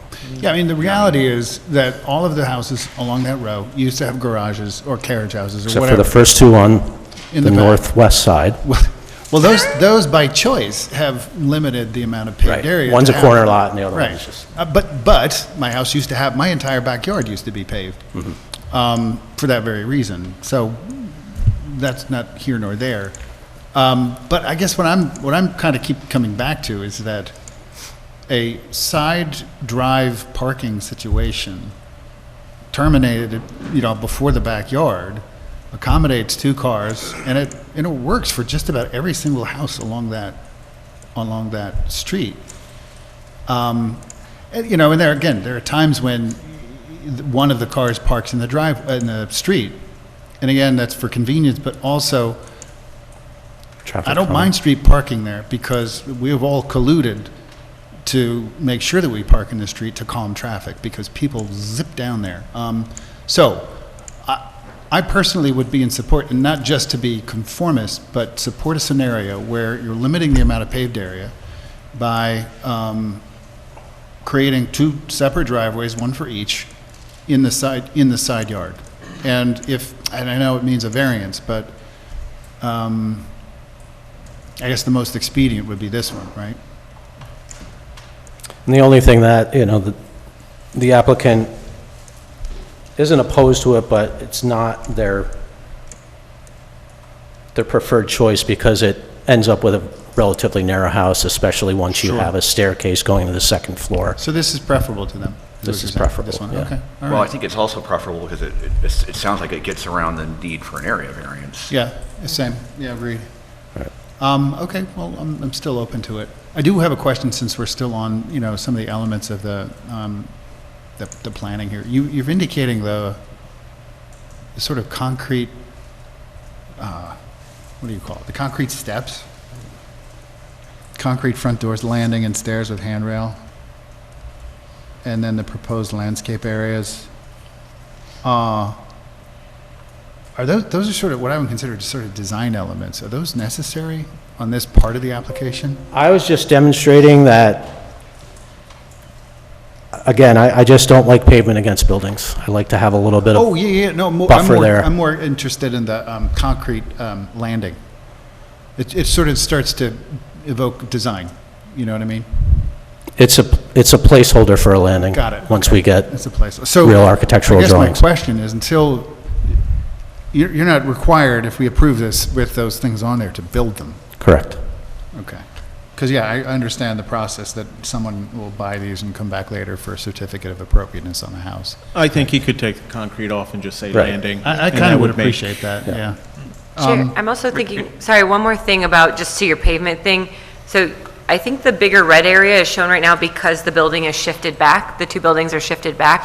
So I think there is another way to kind of reduce that red T by keeping the buildings where they're currently proposed, which keeps them closer to the trees, and I think we have to talk about additional protections for protecting those existing trees. Yeah. But I think that's another way to like reduce that red T that you're seeing there. in terms Yeah, of you'd paving. take out, what, roughly 5 feet of Yeah, right now, those buildings are pushed back about 10 feet from the 10 current feet. location, so it doesn't have to be that far. Yeah. Those are big trees. I'm sure those roots go out Deep pretty root far, system. Yeah. but you don't really know until you start. I mean, you can kind of get a gauge based on how far the branches go out, but it's really hard to say So if they I think will in either way, survive. because in either instance, you run the risk of killing them if you hit the root system, right? Whether it's there or 10 feet closer to the street. Right. Yeah. So the way I look at it is I'm more inclined to say bring them back closer. I'd love the trees. I think, again, that's the only relief on that part of the street in terms of tree cover in the front of houses, and it would be sorely missed. So I appreciate you're also looking to help preserve those. If in the act of, just be super careful, if in the act of building these, I'm sure, they're going to be foundations, right, not pads? I'm sorry? They're going to be foundations, and they're Yes. intended to be not pads. Well, I don't know if they've thought that far ahead yet. Okay. Probably need to do some investigating test pitting out there, just to see what we're looking at. Anyway, I'd be in favor of bringing them back forward, reducing the amount of driveway, and I'm in support of a shared driveway. Any other thoughts? With the elimination of the area behind the buildings. With the elimination of the hammerhead? Yeah. Yeah. Yeah, I mean, if that's something that's feasible, I think it gives it's more marketable, I think. Unless, you got a family looking forward to putting a basketball hoop up there, but it gives you more backyard. I mean, a parking space is supposed to be 9 by 18, so if those parking spaces can be combined with, however you want to put it, that driveway, there should be enough space to put squares down on paper showing parking spots outside that area, and then, kind of like I said before, if somebody wants to have 4 cars or they really want to park in the backyard, they can do that. Yeah, we can certainly accommodate that if this board is okay with cars backing out of the driveway. Fine. The It happens all the old time. way used to be turn your car around in the lot so it doesn't have to back out in the street, so just kind of program that way. Nope, it works. So we can certainly provide 2 parking spaces on each lot, even behind the house without having that hammerhead. Okay. I'm in favor of that as well. Okay. Others? Nods of heads. Okay, thank you. Anything else on your review, Natalie? You wanna The highlight? last one was just kind of clarifying, there was chain link fence, I don't know if you saw that comment, I think, on Yeah. the existing conditions. It was shown on red, like being removed, but then on SP1, the label was still there as chain link, so I was Yeah, just trying to figure out it's a- what the fencing. It's a CAD housekeeping issue. It's all been fixed. Okay, since so then. not intending to keep, the chain link is being removed. And I'm surprised no one commented on it, but the houses did say with 1-car garage on them in the last submission still, but as you can see, I fixed that. So, I looking- want I to say was looking at my other stuff. colleague caught that. It's in my notes from my colleague, but happy to see that was changed. I will say you do have a typo. It says landscape area. Thank you. Well, now you opened it up. Okay, so we'll go to Mr. Russo then. So at this time, as the engineer said, he did submit a construction cost estimate, did review it. We have one minor change we're looking at there. With regards to the subdivision plan, the water and sewer have already been stubbed into the lot, but they're right next to one another. So we're asking them as they extend to the houses to provide some separation distance there. And then we just have some minor cleanup comments with regards to the construction details on the plan. Excellent, okay. Anything else, board? We are in open public hearing. So before we go to the public, anything else, comments, questions? Okay, anyone here from the public who'd like to share their thoughts on this particular application? Please. We don't typically take, we don't typically take questions. I know you don't do questions. Personally, I like in the original agenda with the two separate driveways. I'm not sure the quality of life with that kind of macadam between, you're not always going to get to pick your neighbors right away. The thought of all of those cars between the houses is just crazy. And those trees are never going to live forever. That's all I have to say, but I prefer if they stick to the original in the agenda. Thank you. We have the option of closing the public hearing. Board, any thoughts or discussion on the matter? Otherwise, I'll accept a motion to do so. Motion. Motion to close by David, Seconded by Len. second by Len. All in favor? Aye. And then we can talk about authorizing the Attorney's Office to draft resolution for next month. We don't have to act on it. I know we still have some evolution to review, but we could at least move the process along with the draft. Any thoughts on the subject? I'll make that motion. Motion by Randall, Second. second by David. All in favor? Aye. Aye. Aye. Thank you. Okay, thank you. Have a good evening. Unless you're coming back. You got other stuff? Then you're stuck with us. These guys going to get back. Okay. Thank you. All right, so we're going to move then to the second item on our agenda. That's public hearing and continued review of request for amended site plan approval, mixed-use commercial and residential, 416, 420 Main Street. Good evening. Good evening, Mr. Chairman. Good evening, members of the board. Taylor Palmer with the law firm of Cuddy and Fader on behalf of the applicant. Tonight I am joined by the one and only Mike Bodendorf of Hudson Land Design, as well as my colleague Jessica Zalen. As you mentioned, Mr. Chairman, we are before you this evening for a public hearing on our site plan amendment application. For the record, the public hearing notice and the associated mailings were published in accordance with the zoning requirements. As this is a public hearing, Mr. Chairman, if I may, I'll give a brief overview of what... Since you mentioned public hearing, let's open the public idea. hearing first, and then we'll let you go ahead. So a motion to open the public hearing for this particular application. Motion. Motion by Karen. Second? Second by Kevin. All in favor? Aye. Thank you. With that, I will now provide that brief summary for the benefit of the public and the board. Specifically, the applicant is seeking amended site plan approval to omit or remove the live-work building that was previously contemplated for the rear of the property, which is Mike is highlighting there. We're proposing to add some additional landscaped area and reconfigured parking area for 3 total parking spaces in that general location, and then approval of the enlarged enclosure that was contemplated originally on the site plan but has been enlarged accordingly. As the board and the public may recall, back in May of 2021, the approval authorized the applicant to construct a 4-story mixed-use building, which you now know as the Wild and Madam Brett Social Club, and some other improvements there at the property, as well as a smaller live-work building at the rear of the property, together with public green space for both the buildings. In accordance with that resolution, the applicant has completed the construction of that 4-story building and has received a temporary CO, which is good until December of this year. The applicant also installed a public green space and is noted on the site plan in our prior submittals.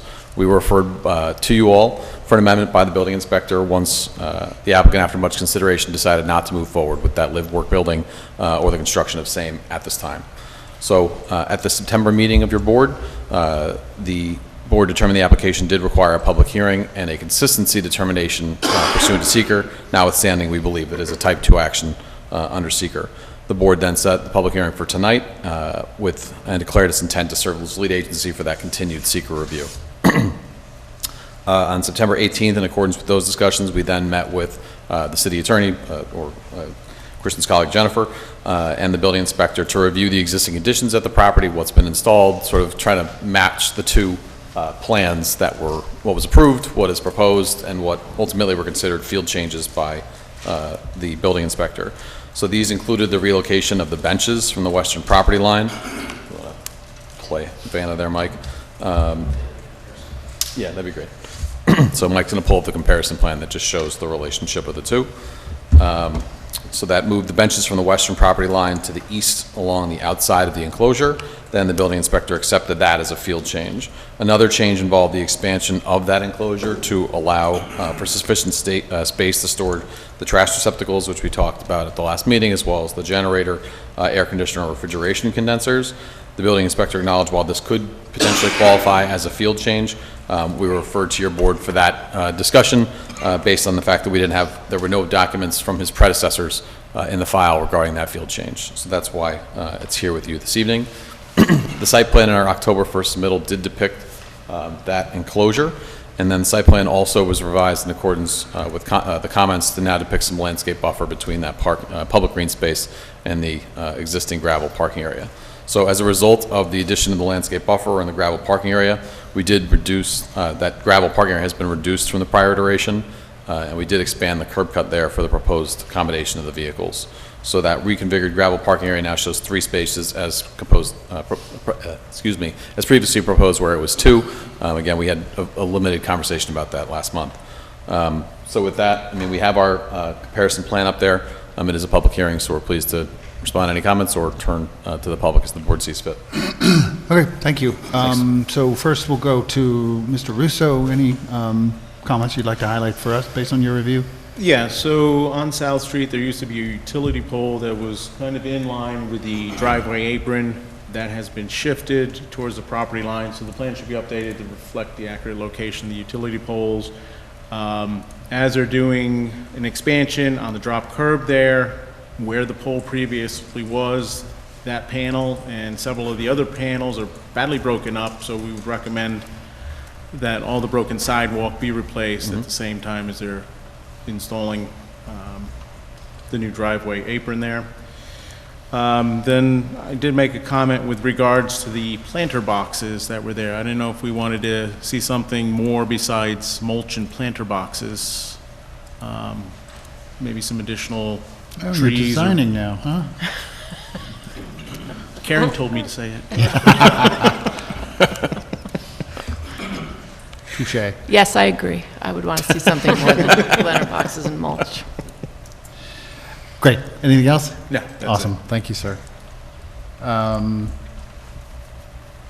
Does the parking spot that's closest to the adjacent house, does it work with the curb, location of the curb cut? That was where it was originally proposed. Yeah, That's where the that 2 was the original spaces drive. actually were. So that's just a continuation of that. So the answer is yes, that's where they originally proposed because the live-work building was effectively in the balance of that area. I mean, this is largely built already at this point, right? Oh, yeah. all Yeah, built. it's, Yeah, yes. I was going to say, those planners are already there, so Yes. it's kind of like, it's a somewhat academic discussion. Well, No. not necessarily. No, it's Well, not. okay, but in terms of us, like, thinking it would be nice to have planters there, it's an academic discussion. Well, we would be in great shape if we thought it'd be great to have planters there, because they're already there, right? Touche. Yeah. So before we go to Natalie. It is a let's- removal, for the benefit, it is a removal of a previously approved item, so it is a bit bizarre. Typically, you're either trying to expand, modify, or change, so our change is addition by subtraction. So it's addition, I guess, of additional parking areas, and then we did add to the landscape area for the for the public park, but there were some changes, so we're going through it. But to your point, Mr. Jensen, that's absolutely right. We're trying to now sort of or amend the site plan to reflect field conditions existing. with whatever other suggestions the What was board the has. rationale, if you know, of going with mulch and planter boxes? Because it seems kind of like just based on the quality of the plantings currently on site now starting to mature. I don't know that the specifics. I think it's just their mobility or their ability to kind of be changed. This was always contemplated to have some art components, so whether that comes into play further down the road, I think it's just the flexibility there. Just instead of putting a tree that's firmly... Can I add something to that? Yeah. In that zone, thanks. The original design, if I remember correctly, that the area that's described as sculptural seating, it was meant to be, I think, almost like some kind of like an earthwork riser. It's shown in the comparison drawing in the panel on the left of the screen. It's the gray area, and my gut feeling is that it probably provided a little more seating for the park than what was ultimately built into the fence, which I've walked by a bunch of times, and it's kind of two relatively, small-sized benches. If we were going to ask for some modification to the planter boxes and the mulch, in additional landscaping, could we incorporate some additional seating so that the park becomes a little bit more usable for, you probably get 4 people seated in there right now, as it stands. Yeah. I'm throwing it out to the members as we consider the potential. I think that's a 'Cause good I think we idea. would have had more seating with the Yeah, I original think they're design. trying, as you've all seen, having probably walked this section of Skank now and seen sort of the operation and the flow with the wild and the openness of it and sort of how it all interrelates, I think it's all part of that, sort of openness into it and trying not to create other impediments that make it not feel like a public park. So we had a long discussion when this was originally approved to not make it look like a private backyard or just a yard for the restaurant. So I think we're trying to manage and maintain that while also, but I don't think the client would have any objection to providing additional seating area. Yeah. I think the mobility of the planters is probably more important than, or something there where it's not, doesn't mean we couldn't put trees or shrubs like on the corners or to have some other separation, but I think they're looking to have that mobility just because, again, how that functions with that whole, art aspect. They don't want to be fixed, period. If I was headed to that park to read a book, I'd bring a towel or a camp chair based on their limited availability of seating to actually have a good chance of... But I think you had a good conversation with the city council earlier, right? There was a conversation about how to make all these things work. This is a very good example of a working public park, not just like a pocket piece of landscaping, right? This is a full-on public park, and I think your comments are well taken. I don't think the applicant ever intended to remove or change that, just tried to fit it better into the landscape and design and how that site, when you really look at it, from up on the hill from Skank or as you're coming into the site, I think it's all just, he's a very visual, art-driven client, as you saw with the signage and those conversations. I mean, at least from my observation, it's all very, very well done. Yeah. So, yeah, compliments. I mean, the seating yeah. could be, it doesn't have to be built in, like you could have some chairs on the lawn. But Yeah. I will tell you, I saw people in the new benches around it looked really nice. It looked like it was a crafted place for one individual to look at and you don't see spaces like that. So I just want to it is commend nice, whoever did that design that wasn't Great. overseen, right? That they went over and above. There was a design along with the landscaping.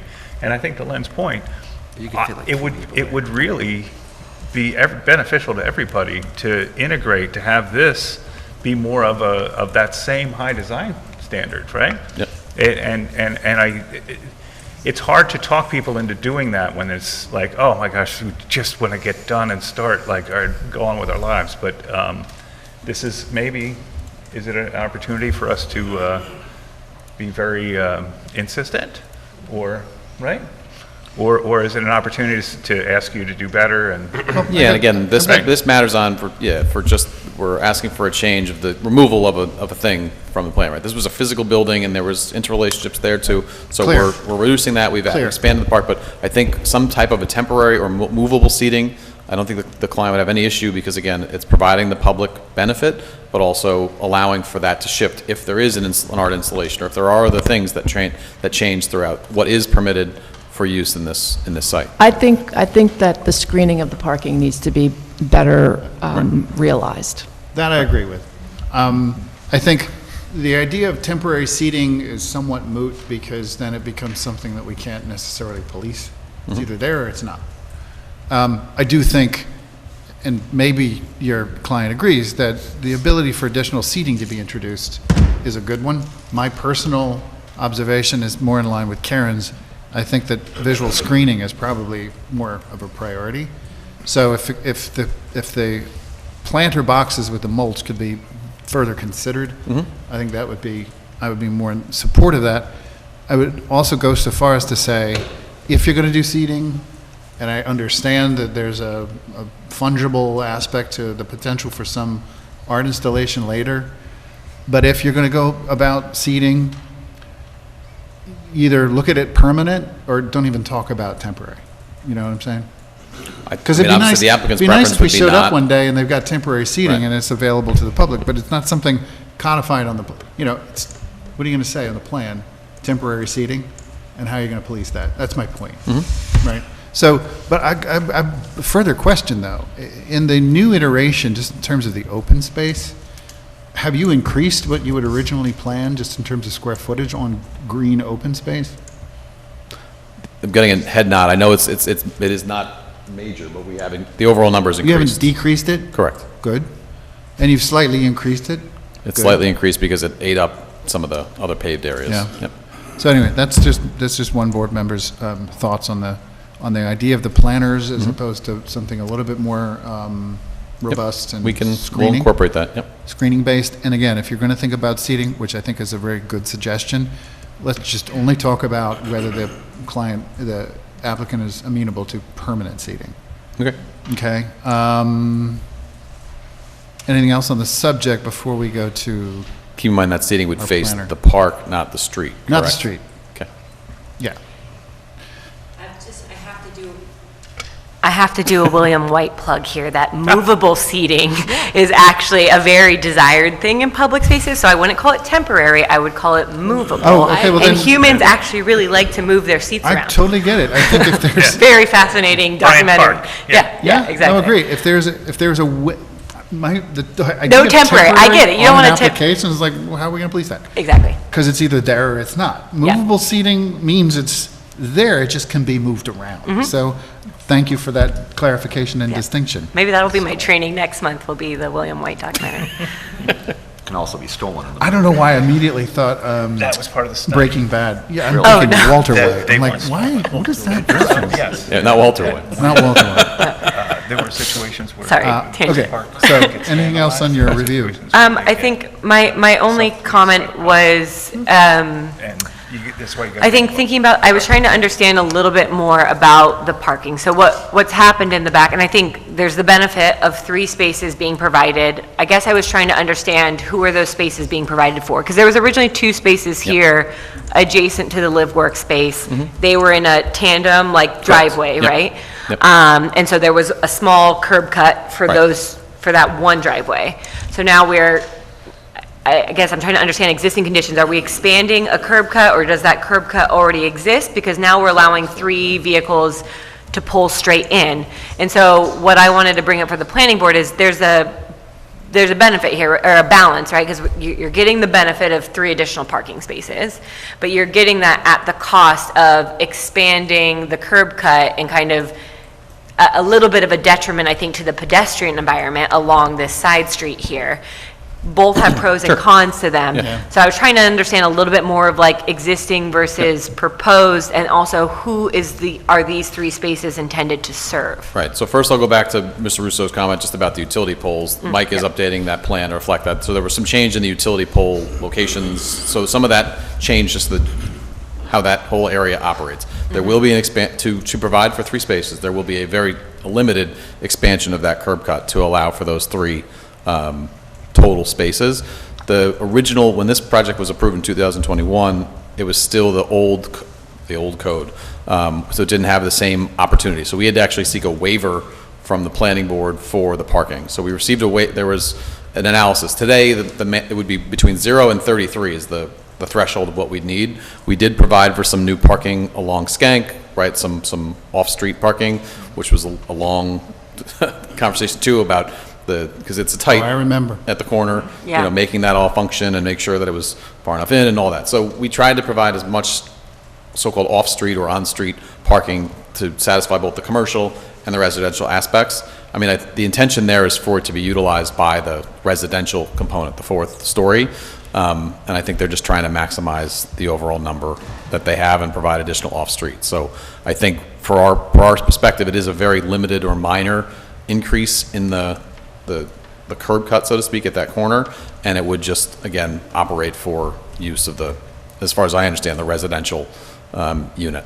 I mean, and one thing to note too is where this curb cut is going to be is in an area where by and large you wouldn't be able to park cars anyway. Correct. Because there's already a curb It's on the cut other, and it's on the about other half side of the that street lot. where the cars park too. Yep. It's right across from the bamboo forest, yeah. Yes, it is. And the modern home there. Yeah, and that's a one-way Yep. down. Yes. South. Toward Yep. the east, right. So, and it's not a heavily trafficked road, By pedestrians or by cars? either. Either. Walk my dog there. It's walk more your dog traveled. South everywhere. Street is more traveled than you think. See you in like 4 different places across town. So your I walk on applicant's that actually going to street, put up signage that this is for residents of their property only? If that's the board's request, it certainly could be. I don't think they were going to post anything in particular. As you can know from the 6 months we spent about the sign saying, "Welcome to the park," it's not about signage. Well, why don't we just let this work itself out? Yeah. Because Kevin had pretty good information. It's employees that are parking there right now. Yeah. It seems like the property owner can kind of figure this out on their own. I Again. will say, just this is only anecdotal. There's not enough parking. If you want to go now to Wild or go get a cup of coffee, there's no parking. You're parking either in you're getting, you're going to get bank. sued by Chase. I or park towed right by behind it Chase. on South. That's where I Chase is go. closing. If I get Chase never actually does takeout from Momo Valley, I have to bring my wife in the car in case I have to double park Exactly. somewhere while I There's run no- in and get it. there is Or I'm no- parking in like behind the diner to run down to Exactly Momo right. and get my... Right, and at that point, I might as well just walk. See? We're doing it. Anyway, there's no parking. Go ahead. Someone mentioned the public park signs. I just want to make sure that those ones get translated to the new amended site plan so that they're shown on here. Oh, where they are. Okay. Yep. Yeah. Yeah, there's already, the sign is already installed. Yeah, I know. I just want to make sure that they're on the amended site plan. Thank you. That was good. So we've covered, The mushroom. we've covered engineer and planner comments. Anything else, board, that we want to address here? I think we've, at least as far as the planner, et cetera, I think we've covered that. Anything else we want to cover? And we've covered, the conversation about seating. Movable seating, I think we're going to Movable. consider now. I like it. Okay. Anything else? We go to did we already go to public? No. Yeah, we didn't. So anyone from the public who would like to make their thoughts known to us, please do. Microphone. Yeah, up at the mic, please. Give your name, please. Your name and address. I'm Chris Toland. I'm 27 Skank, I guess is how you guys pronounce it. I kind of renamed it myself. Skank. Did you mention that there was going to be additional HVAC or units that are happening down at the... No. Oh, I see. Because it has impacted the street greatly with all the cars packed. I think there's a lot more traffic than there ever has been from people looking for spots. Looking for spots, right. And of course, there's a big exhaust fan on that building, which seems to go 24/7. But I just, thanks for letting me speak. I just was curious about that. Yep. And good luck with everything. Thank you. Anyone else?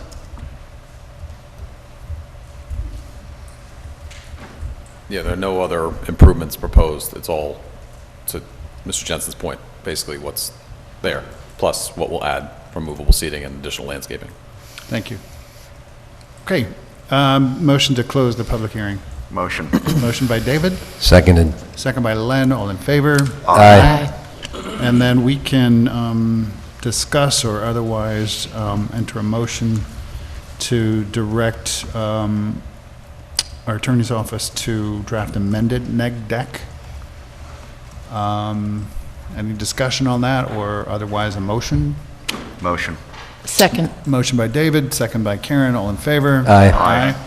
And then we can also direct our attorney's office to draft resolution for adoption Discussion or otherwise a motion, please?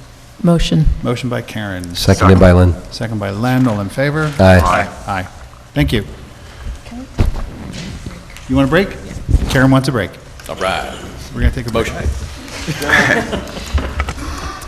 No, that was. Okay.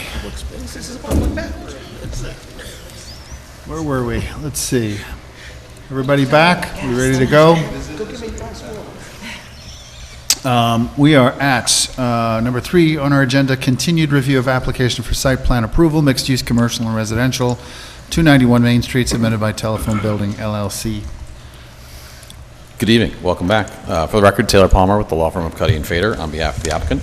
I'm joined by our project architect, R.A. Siegel, as well as our project engineer, Mike Bodendorf, our historic and cultural preservation specialist, Beth Selig, and Jessica Zale, my colleague. We last appeared before you back in September, where the board was considering a resolution concerning the application. Leading into that meeting, we had worked to further adjust the building program such that the design continues to preserve the prominence of the telephone building as compared to the subservient addition, including additional setbacks from Main Street for the addition, which is lower in height than the existing building, and step back from Main Street further than it was in prior iterations. Since that time, we've continued to try and work to address comments from the board, including some specific comments that Len brought up at the last meeting regarding the proposed piers, as is more fully detailed in our October 1st supplemental submission, and as REA will please pull up on the screen. To further respond to Len's and some of the board's comments, we increased the width of the first pier in that addition, adjacent to the glass connection to the telephone building, with the modulation of the pier widths along this facade to work to retain and provide the suggested visual balance and retain that dominance of the historic building. So we tried to do a little bit more there based on some comments I think that were heard at some of the meetings going back a few months. Our supplemental submission also details responses to the questions on the lighting fixture, which can be controlled by dawn to dusk sensors. Other changes that we did include in this submission included replacing the previously proposed flowering dogwood trees on the south Brett frontage with eastern redbud trees, which provide a more upright tree configuration to accommodate that pedestrian clearance below, and the grades surrounding these street trees have been reduced in size to provide additional pedestrian clearway. In addition, the existing street tree on Main Street will be preserved. We had some discussion about that, so we're going to keep that tree where it is. The 2 proposed bike racks have been rotated so that they're parallel to South Brett now. Again, a site plan discussion, so we continue to establish a larger pedestrian clearway. That was a sort of additional discussion we were working on there. As noted in our plans, we are going to grant the public a right to use the sidewalk. There's some of our property that is actually just sidewalk, so we'll incorporate that. It's on the plans, but we'll handle that however the board sees fit. Additional note has been added indicating that the window treatments on the front apartment on the second floor will be provided by the owner. Screening along the southern property line has also been supplemented with the American boxwood hedge separating the premises from the adjoining residential property. We did refine the lighting details as well that have been incorporated to the plans, including updated foot candle isolines. We did also have, at that time, the council did recommend the board also consider, if the board wasn't going to approve the project at that time, bring on a consultant. And we understand the city has recently retained a consultant, Mr. Tilley, and that proposal was just signed on October 9th. So we know those comments haven't been provided yet, but we are pleased to hopefully discuss with you specifically the site plan details updated in our submission, and then, of course, continue our discussion with you once we have the benefit of Mr. Tilley's comments. Excellent. Thank you. So first we'll go to our consultants. We'll start with Ms. Quinn. All my previous comments have been addressed. I think my remaining comment was, my outstanding comments regarding the streets. Natalie, just the button. Sorry. Oh, thank you. My previous comments regarding the streetscape design and lighting had been addressed. So I think from the planning perspective, the revised plans are sufficient pending review by the board's historic preservation consultant. Thank you. Mr. Russo. So on the plans, they talk about the boxwood hedge being along the back property line. That should be represented on the plans. Right now it just represents glass. There's just a call out for it. So I'd like to see something representing that, just as they represent the bushes and the trees on the rest of the site. And then with regards to the lighting, I was just wondering, REA, did you take a look at the average of that lighting? I mean, because you're up to 5-foot candle. Yeah. What we did, we were trying to reach out to the manufacturer and have them provide us with what they could. We didn't hear from them, and we tried to do it in-house. So we'll continue to hone that down and get it so we don't have those bright spots. Okay. Yeah. That's all I had. Great. Thank you, John. You're welcome. Board, any discussion?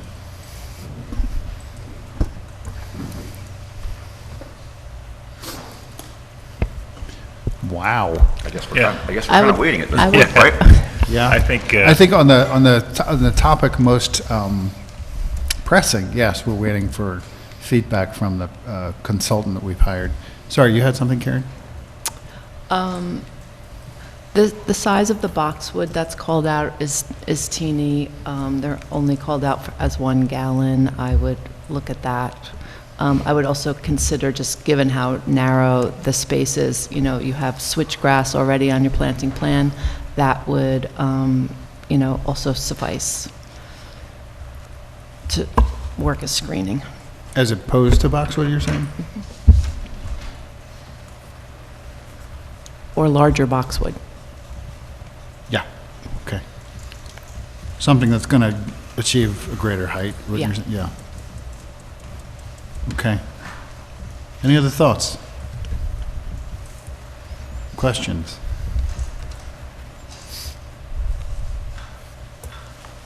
Only thing we'd ask of the board, if you see fit, is hopefully the consultant who was retained this week can provide feedback to the applicant or the board and the applicant with an opportunity to respond in advance of your November meeting. And to the extent we can't do that by the October 28th, which is your supplemental, that we not be penalized, so to speak, if the consultant needs more time. You get and into a then- draft resolution? There's a lot of words to ask for a draft. Well, sure, that too, but this was going to ask if the consultant hopefully could try and have comments before the next meeting, so we'd have time to provide a response to that, so you'd have both theirs and our comments at your November meeting. I think that's a fair ask. Okay. Yeah. There's a lot of whereases. Whereas, heretofore, here and after. So, I'm comfortable authorizing draft. Again, we don't have to adopt it, but it's, you know, one of those things that we could do to help at least make this part of the process efficient. So, Excuse me, any Chairman. discussion? Yes. I would say without having that report before. You wanna us- wait? Yeah, it would be difficult to draft it. You heard the city's attorney. I'll draft it. Sure you will. Glenn, I was you have going something? to say, yeah, just really quick, I appreciate the modifications of the piers, but I just continue to fervently wish for a completely symmetrical, you know, pier design on the facade. Understood. We are trying to do that, and I'm fighting the good architect fight, because that's my new hobby, is being Aryeh Siegel, the architect, is trying to come up with a way that balances that. Aryeh has said a couple meetings that he's trying to maintain that, you know, openness and the visual balance without getting too far into the symmetry. But again, we hear those comments, and we are continuing to work to that, because we want to find a way to get to yes with this board rather than some other process. And we think we can achieve that. And we're hopeful that Mr. Tilley, you know, has some feedback that might marry these two ideas and get us to a good place. I love the ominous tone.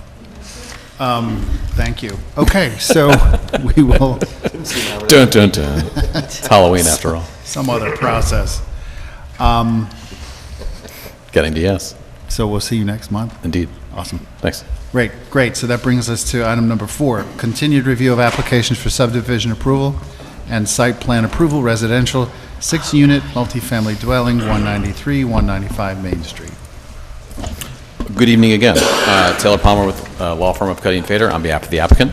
Tonight I'm joined by our project architect, Aryeh Siegel, as well as our engineer, Mike Bodendorf of Hudson Land Design, and Rich DeAndre of Colliers, who's our traffic consultant. We also have my colleague, Jessica Zalen. As you mentioned, Mr. Chairman, we are before you for our continued review of the application for site plan and subdivision lot merger approval. Someday I'll get the city council. I should have brought that up during your session. Can we call lot mergers administrative? But that's for another day. Proposing to install a one-story and partial three-story addition to the existing mixed-use building at the property, and then, of course, to merge the two lots into one.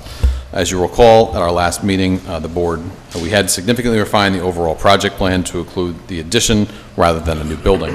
The intent of the redesign was to conform to the frontage types. There was discussions with the building department regarding same, as well as the requirements in the CMS for a sidewalk connection in the HDLO. The one-story portion of the addition will contain a passage linking the existing building to the addition, and there's an enclosed walk-in cooler for use by the ground floor tenant of the existing building and a vented trash enclosure that's for use by the tenants of the existing building and for future tenants. The three-story portion of the addition will contain the multifamily residential component, which now consists of 6 total units for the property. In our latest submission to the board, we did also have, I would call, a significant change to the project program and the plan, specifically in response to comments from you all and your consultants with regard to vehicle traffic and pedestrian safety, just sort of overall functionality and feel and touch and whatever, visual aspect and relationship of the property. So the parking spaces that were previously proposed to be installed beneath the addition have been eliminated, right? We had it up on piers or posts.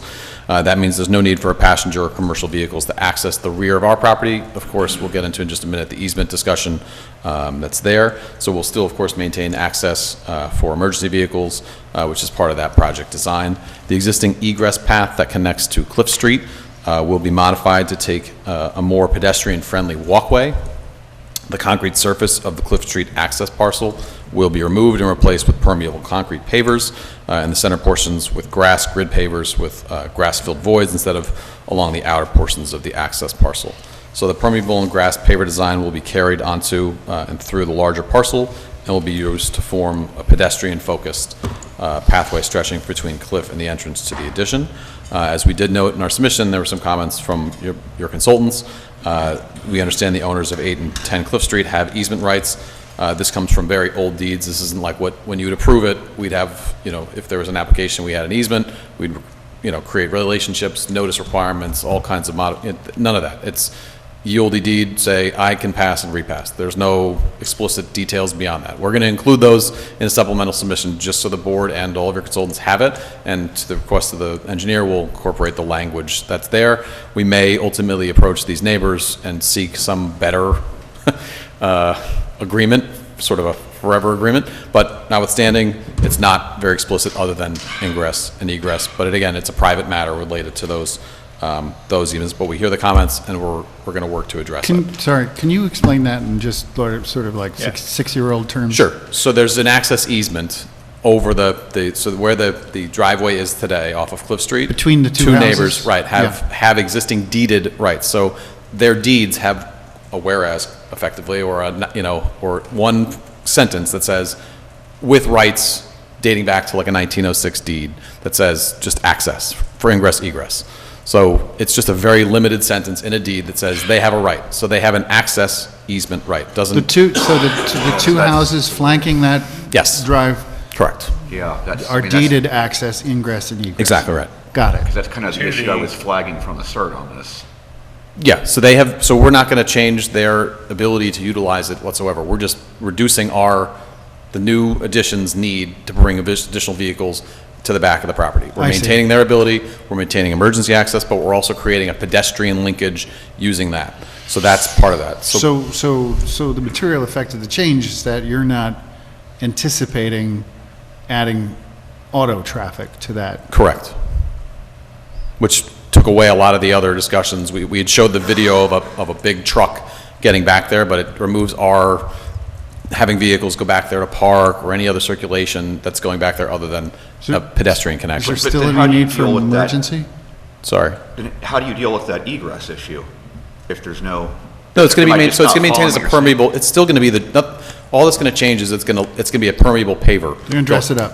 Yeah. We're going to dress it up, but it's going to encourage it to be utilized only by for our development as a pedestrian access. But it's still going to have the ability. Hang on.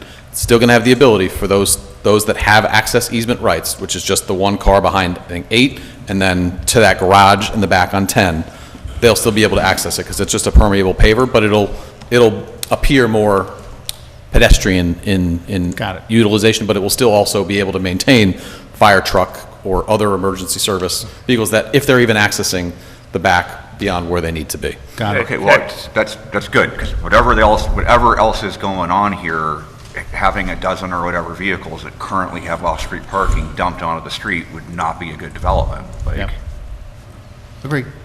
Did you have something, Kevin? Yeah, just two technical things. Do these guys have access to egress to a public way? Do they have exit? Can they exit to a street? So presently, there's no, presently, right? those 8 is right up to the street, is on the street, right? You just did 6 Cliff Street, so 8 already has frontage on Cliff. So 8 is just the same project, same building as you basically looked at for 6 Cliff Street. 10, there's just a garage in the back. The property itself is right up on Cliff Street. I guess, Ari, I don't know if you have a site plan, street view image. Is this effectively 6 and 8 driveway? 8 pulls vehicles around the back, but it's not really, I don't think it serves 10 other than there's a garage back there. I don't know how much they use it. We'll find out from the applicant what utilization they even have. Yeah. So, but ultimately, at the end of the day, you're not doing anything we're not to restrict restricting it, their right, we're not access or changing, we're anything not like doing anything, we're actually, if anything, minimizing, we're reducing our utilization of that driveway over Understood. existing conditions. Is there a test for access for emergency vehicles, fire trucks that are required for a building this size? Is there somebody who's done that sort of access study for the width and the turning radius of those vehicles, and who's in charge of approving that in the city? Right, so RA's had it, he can come up and speak to it, but we have had before we even met with the board, we had discussions based on initial comments from city staff, because that was brought up, I think, Mr. Russo in the first 2 minutes of the conversation, emergency access. So we had that conversation with the fire department, but I'll have RA speak specifically to how that works with ADA, sprinklering, number of units, et cetera. So RA, do you want to tackle that one? Then we do have Rich DeAndrea, so I think Mr. Jensen, you started bringing up parking, and I'll have him speak to that. I know one of the comments, I think either from Natalie or John, was to refer it to your traffic consultant, so I think that's forthcoming, but all related to this, what is, again, a significant project adjustment around the table. So I do have a few other things, but I'll have RA first touch on that. Yeah, so early on, we had a meeting with the fire inspector and went over those issues. There are ways in the fire code where if you meet certain requirements for the building and building code. Sprinkling? Yeah, they don't need the full access with their vehicles. So, the way that works hasn't changed, throughout the development of the project. Okay. So what I'm hearing is that you're compliant with all of the requirements relative to city code in terms of emergency. Right. Okay. I believe you had gotten a letter from the fire chief, correct? Yeah, we have a letter and. Okay, yeah. One other piece of that, Rich will speak to this when he speaks to his traffic report, but we also did ambulance turning diagrams, so that's even included in the submission. So that's there, but we'll talk to that more extensively. Okay. The only other piece I'd note, just for tonight, because we did talk about it at the last meeting, and we are still considering it, and there were comments from your consultants regarding same, we are still contemplating, water is going to go the way that it goes and it flows, and so too are pedestrians, right? We have right now existing conditions. Folks walk through the existing city lot to kind of get to the back of this building. So we are still proposing a 5-foot pathway over a portion of the rear of the city's lot where it effectively abuts the 6 Cliff Street property. So we are considering that, and the intention there is to try and come up, and it would be something of a revocable license. Jennifer Gray's brought up before in prior meetings the city's unwillingness to want to do easements, generally speaking, with city properties for the purpose that this could be redeveloped, meaning the city's parking lot could be redeveloped into something in the future, and therefore they, not pigeonholing anything else. Of course, your setbacks and your other regulations would really prevent probably 15 plus feet of development along that line. We're talking about a 5-foot walkway that would be irrevocable or modifiable if anything ever changes there. But again, to try and encourage users or pedestrians from our building that would more likely than not take the shortest path, not necessarily always utilizing the new Cliff Street proposal that we're contemplating and may otherwise choose to go through the city's lot. So this is just another, I think, mechanism that could do that. So overall, that's there. We did, of course, change the facade and the overall site configuration, so a lot of that is there. So I think if you see fit, I will have RA just show you those visual changes because I think they're significant in response to your comments, and then I'll have Rich touch on the traffic and parking piece. Okay. Yeah, I appreciate finally views from other vantage points, and specifically the view with the 1978 Firebird Trans Am. Incredible. That James Rockford used to drive. He forgot his leather jacket. Remember Rockford Files?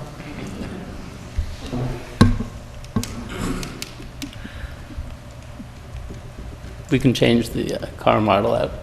The what? We can change the model of the car out if you No, like. no, I love it. You like it? I loved Rockford Files. I wanted that car. We didn't know that. That's not why we put it in there. Forever, you know? I remember the song, but like, It does have the chicken on the hood. it's like Reagan administration. I mean, Oh, yeah. I'm aging myself. So what we did was, when we looked at that reconfiguring of the pedestrian way in and removing the vehicles, we looked at the building again. I was able to talk to the applicant and get, 5 feet back from the property line at the west, like we were talking about, so the building isn't so, looming over the backyard of those neighbors. That also gives us the ability to put, windows on all the sides, that are, operable windows on those sides. And we put the entrance, back on that side because now that connects better with the way the apartments are laid out and with that pedestrian path. I did notice an inconsistency because I note that, yes, you have real windows on those facades, but there is a note still, I think, on plan about something to do with inoperable windows. I can go find it. But There would be on the east side, because there we still have the blind windows on east wall. Okay, Yeah. that's what you're referring yeah. to. Got it. But they would they would exactly match the operable windows. So. In terms of their size. Size and appearance, and they'd be back painted. You can. It's hard to tell that those are. So they're okay. But they would be real windows, just back painted and blind from the inside.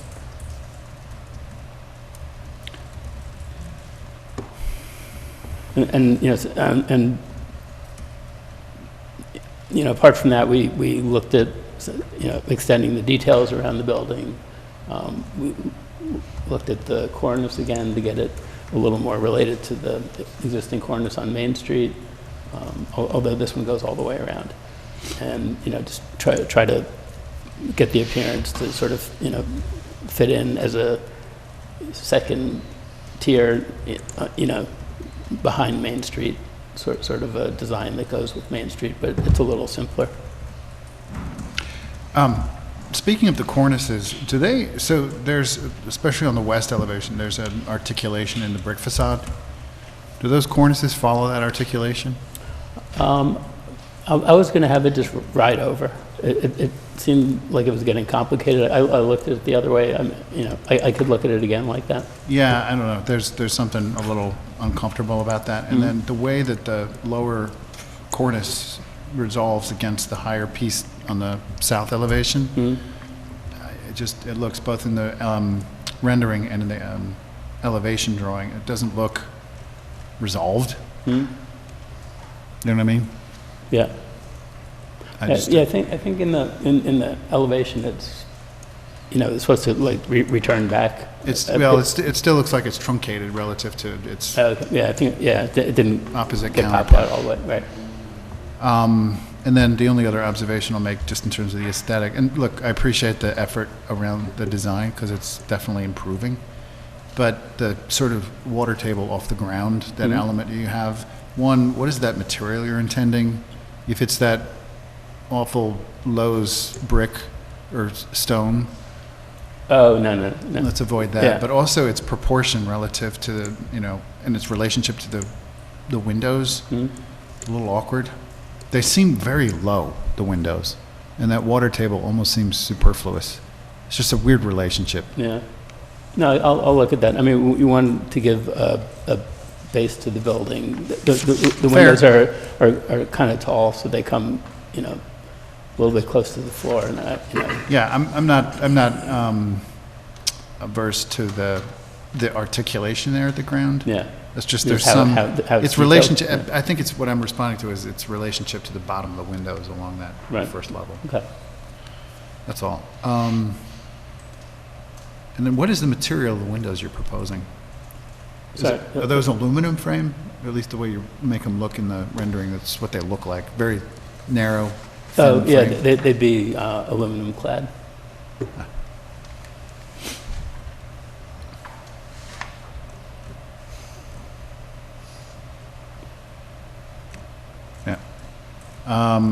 Yeah, I think just let's, since we're taking it this far, let's refine some of these details. Yeah. I have a question. Yeah, please. Could you just speak to the rationale for not having windows, operable windows on the east side? Well, the technical reason, you're not allowed to create lot line windows. They need to be, you know, 5 feet back to be, it's a fire code issue. Would you, I'm just curious, on that same subject, I'm sort of battling with myself on what's better.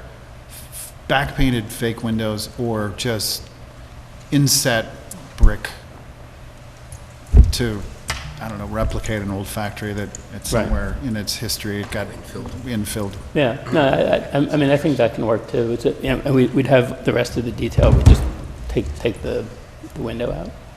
I don't know, what do you think? I think it's interesting. I think it's a really interesting idea. Better, I mean, it gives, at least it's not trying to make something, it's, I mean, it seems kind of like odd to put a whole window double hung in there and just, would you paint it? Would you vary the brick a little bit to really give it that? No. You would just. No, you just would make it a see the shadow line. surround and. Yeah. With the cornice and with the Yeah, sill. yeah, no, everything but the window, we'd recreate the masonry opening. Yeah, set it back a brick wide. You could do some electric windows. Yeah, there you go, electric windows on Main. If you use cinder blocks, it would refer to a different period of. No glass block, no cinder blocks, no chain link. Understood. No wrought iron bars. Okay, what else? I'm not sure if it was mentioned, but with this reconfiguration, the landscaping is now above 10%. The what? The Landscaping? Scapping. Landscap. Nice callback. Okay, and that's been confirmed by our august consultants? I don't know if I had the individual, I think you did provide the square footage, right? Yeah, I think it was the on revised there, square yeah. footage for the, yes. Okay, any other thoughts, comments around the board? We'll take a look at that. Yeah, thank you. Okay, yeah, please. Good evening.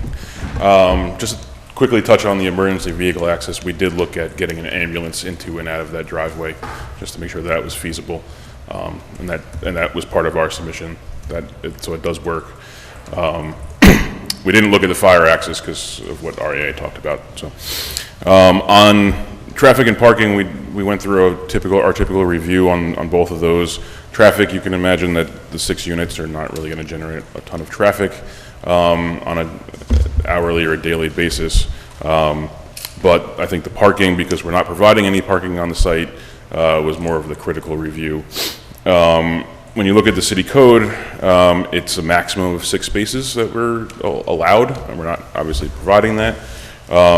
So we're looking at, how many spaces are available on the public streets around that. I'm going to tell you, none. No matter what your, models say, none. Yeah. I understand that. I know you're going to beg to differ, and you're just Yes. going to tell us why. So I would respectfully disagree, as Taylor is telling me to say. But I mean, in the times that we need the parking, which is going to peak in the evenings and overnight, right? Because other times of the day, people are going to be out with their vehicles, for the most part.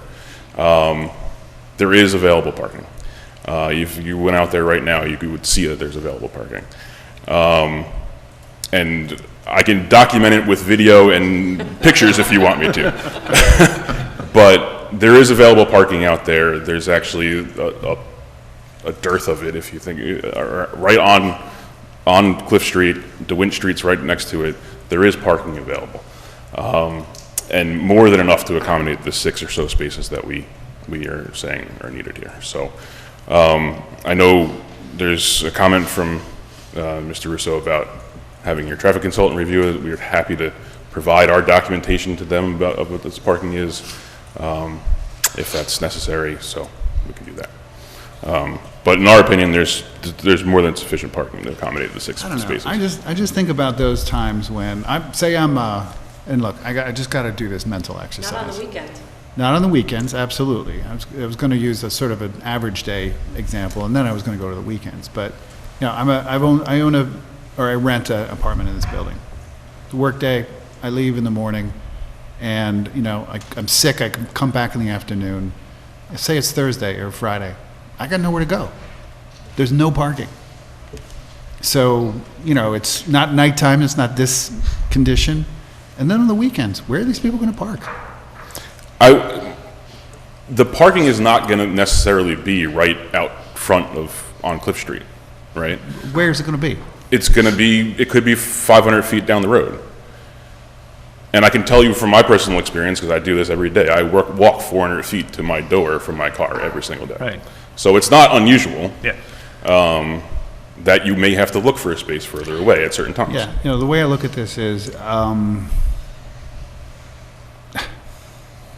and I kind of want to go to our attorney just to understand the parameters within which the parking should be discussed. But, you know, if we allow no parking, it's ultimately a quality of life thing, right? And, you know, then it comes down to, you know, the owner's got to determine whether, you know, it makes sense for him, if it's marketable, whatever. It's just a severe inconvenience for anybody thinking they're going to live here. I think it's a choice that somebody's making. You're absolutely right. Yeah. But at the end of the day, is it good planning? I don't know. But yeah, go ahead. Len has something. I was going to say, like, if you moved here from Philadelphia, where I just spent 4 days parking, you'd be happy to find a spot 4 or 6 blocks away, and it would be okay, fine. You would accept it. I get it. Yeah. Can I? Yeah, please. Bring up one point that actually, in the course of all the development of this project, all of your impacts have only increased. You haven't decreased your impact in traffic. You've reduced the amount of parking that's provided, right? You've increased the amount of residential density. Am I right? And you're actually going in the opposite direction in many ways. And it's still a project that has a really awkward way of sitting on its lot, right? There's no getting around it. This portion of this lot was never amended, was never intended in the way that plots were divided and the way that traditionally cities like Beacon were developed.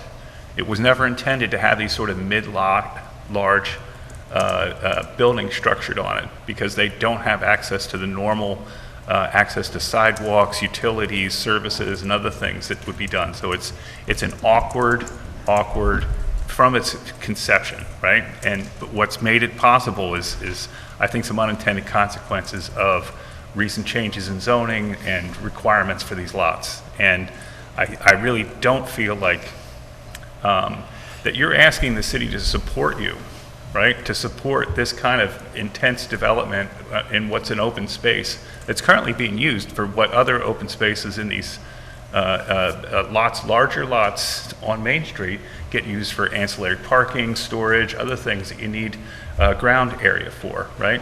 And I don't know what public benefit is being promoted here.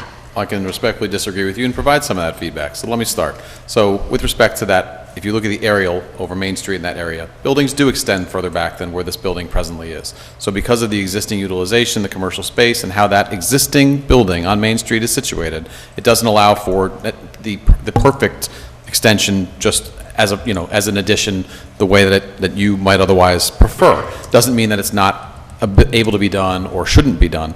In fact, as Mr. D'Andrea mentioned, the market typically controls who would rent these types of units. So to say that someone may not have a vehicle, these rents may be better, situated for a tenant. They may allow for a diversity of housing that isn't otherwise available in a, regular market rate unit that comes with a doorman, or 5 parking spaces or whatever it may be. So the market drives how these things work. There is sufficient parking in the area. We have adjusted the site plan to recreate that building and sort of extend what's there to try and relate to that whole sort of, you were all just talking about setting in the windows, making it look like an old building. In fact, so this is very much sort of an outgrowth of the existing structure that's on that site, and more so now that we've totally redeveloped this site plan. We had the building lifted for parking. We tried to sort of make those things work. The board expressed concerns about how vehicles could get to the back. We're trying to be responsive to those considerations while also understanding that, again, the CMS district and the parking regulations have been changed. That is a change for the whole city, not just the CMS. That's probably the only difference that's existed.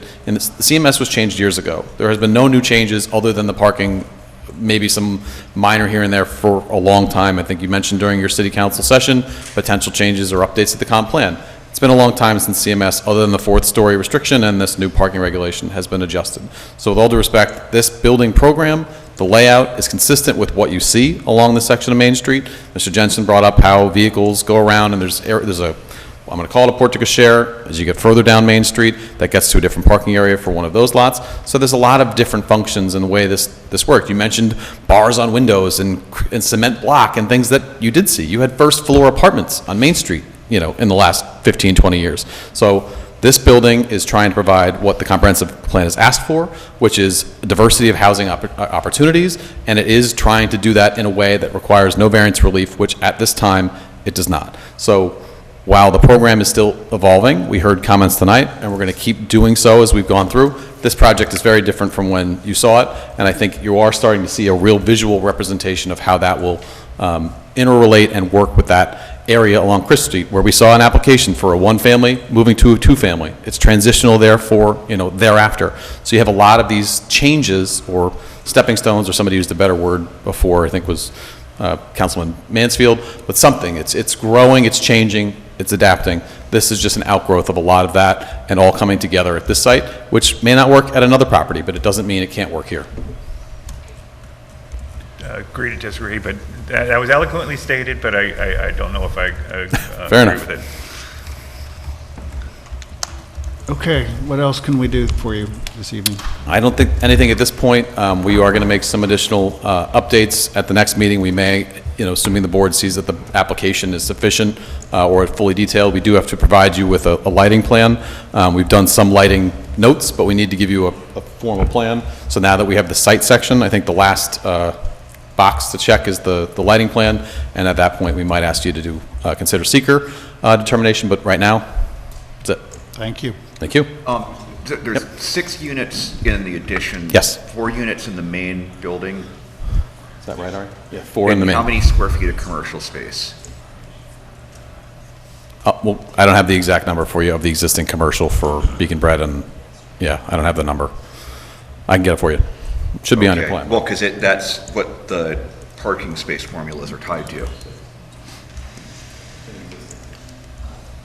The commercial area? Yeah, there's no we're not changing anything to the existing building, it's just an addition. So the parking we're calculating is on the new development.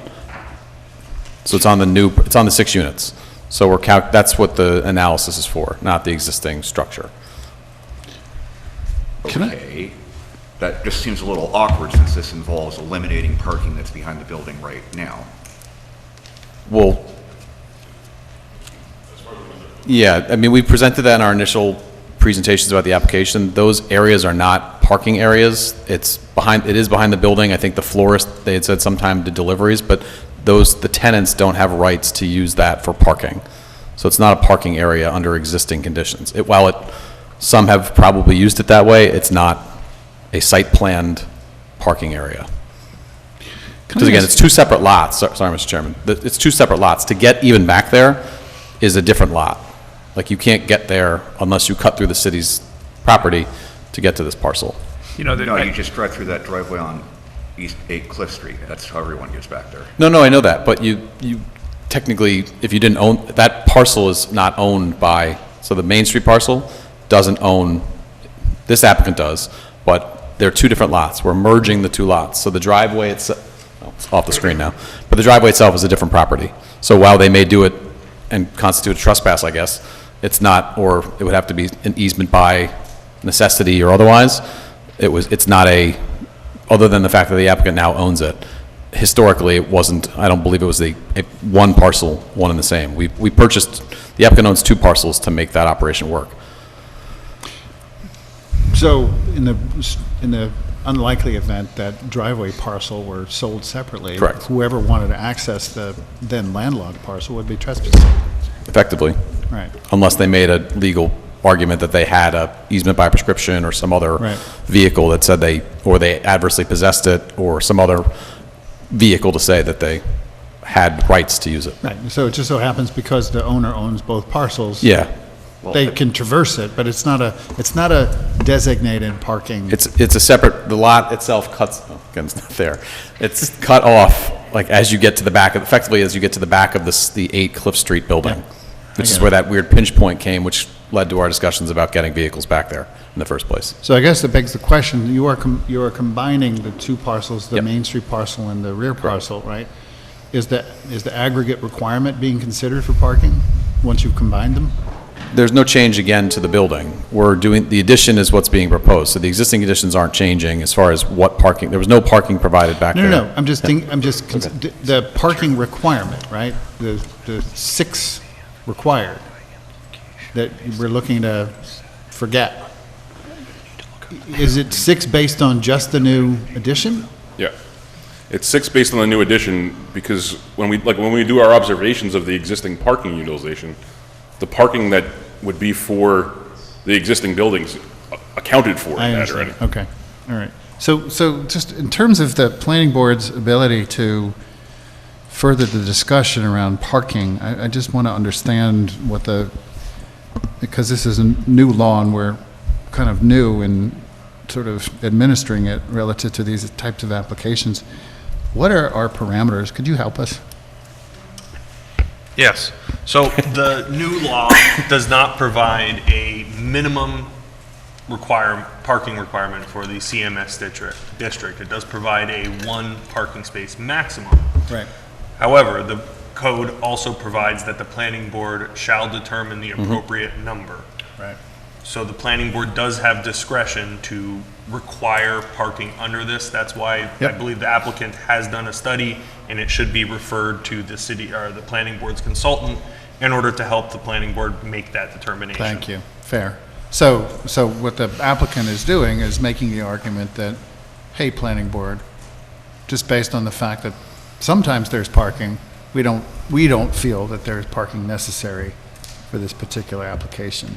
And you should too.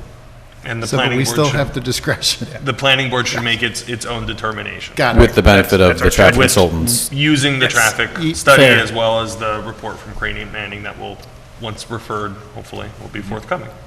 Got it. Thank you. That's helpful. Appreciate that. Okay.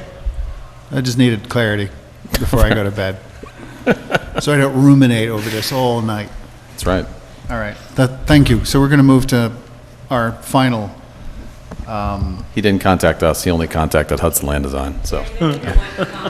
Yes. On the, I guess the one piece that I want to add to the conversation is the orientation of the door of the main entrance to this new addition, these new 6 units has shifted. So now it's facing a 6-foot, 6-foot fence with a 5-foot gap between the entrance. So, right, that the entrance is kind of now shifted to this side. And I think the discussion we've talked about, or the discussion that the applicant provided was, well, this is better oriented to a theoretical pedestrian path. Yep. I think the one thing I would guide the board in thinking about the design of this project, I would not consider that we hold on to that pedestrian Fair. path as an orientation piece, right? I think there's now a pedestrian path provided along Cliff that is within the applicant's control, and I would almost caution discussion whether or not that is the better pedestrian path to be directing your main entrance to your building towards, rather than a theoretical one that the city has not agreed to provide. Yeah, you make a good point. I would just concur with respond? that position as well. Yeah, oh, wow, okay. Mr. Chairman? I just wanted to... Who, what? Can I address that for a second? You may. Oh, thank you. Whether you do it effectively or not remains to be seen. I'll try. If I confuse that, my intention was to say that it aligns better with the new, grass-crete path off of Cliff Street, not the one that may happen through the municipal parking lot. Because it kind of ties in with the line of the paving, and then it ends up at that. But so I guess maybe this gets to my first point, right? So I don't think we've actually demonstrated that pedestrians or the residents of this building, of these 6 units, are going to be able to enter any other way other than Cliff. Right? So I don't believe there's actually access for them through the existing structure. So I guess I see that you have drawn a path that connects to that side of the building. I guess, can you explain a little bit more, maybe bring back up the diagram about like why actual orientation, why the path couldn't be towards Cliff, why it has to be on the side of the building rather than the face of the building that is fronting where pedestrians will be walking from? Yeah, it's a good question. The way that the floor plans are laid out, there's one apartment in the front, one in the back, and it would be hard to change that around and have it work with the stair. But you could go back to the 5 units where we had a layout where they were all facing that direction, right? It worked previously. The entrance was facing Cliff previously? The residential entrance? Oh, I mean, yeah, theoretically, but then you'd be essentially cutting out that whatever's in the plan in in that rear part of the building. So you're arguing that the layout of spaces within the cube you defined of the building can't be modified in any effective way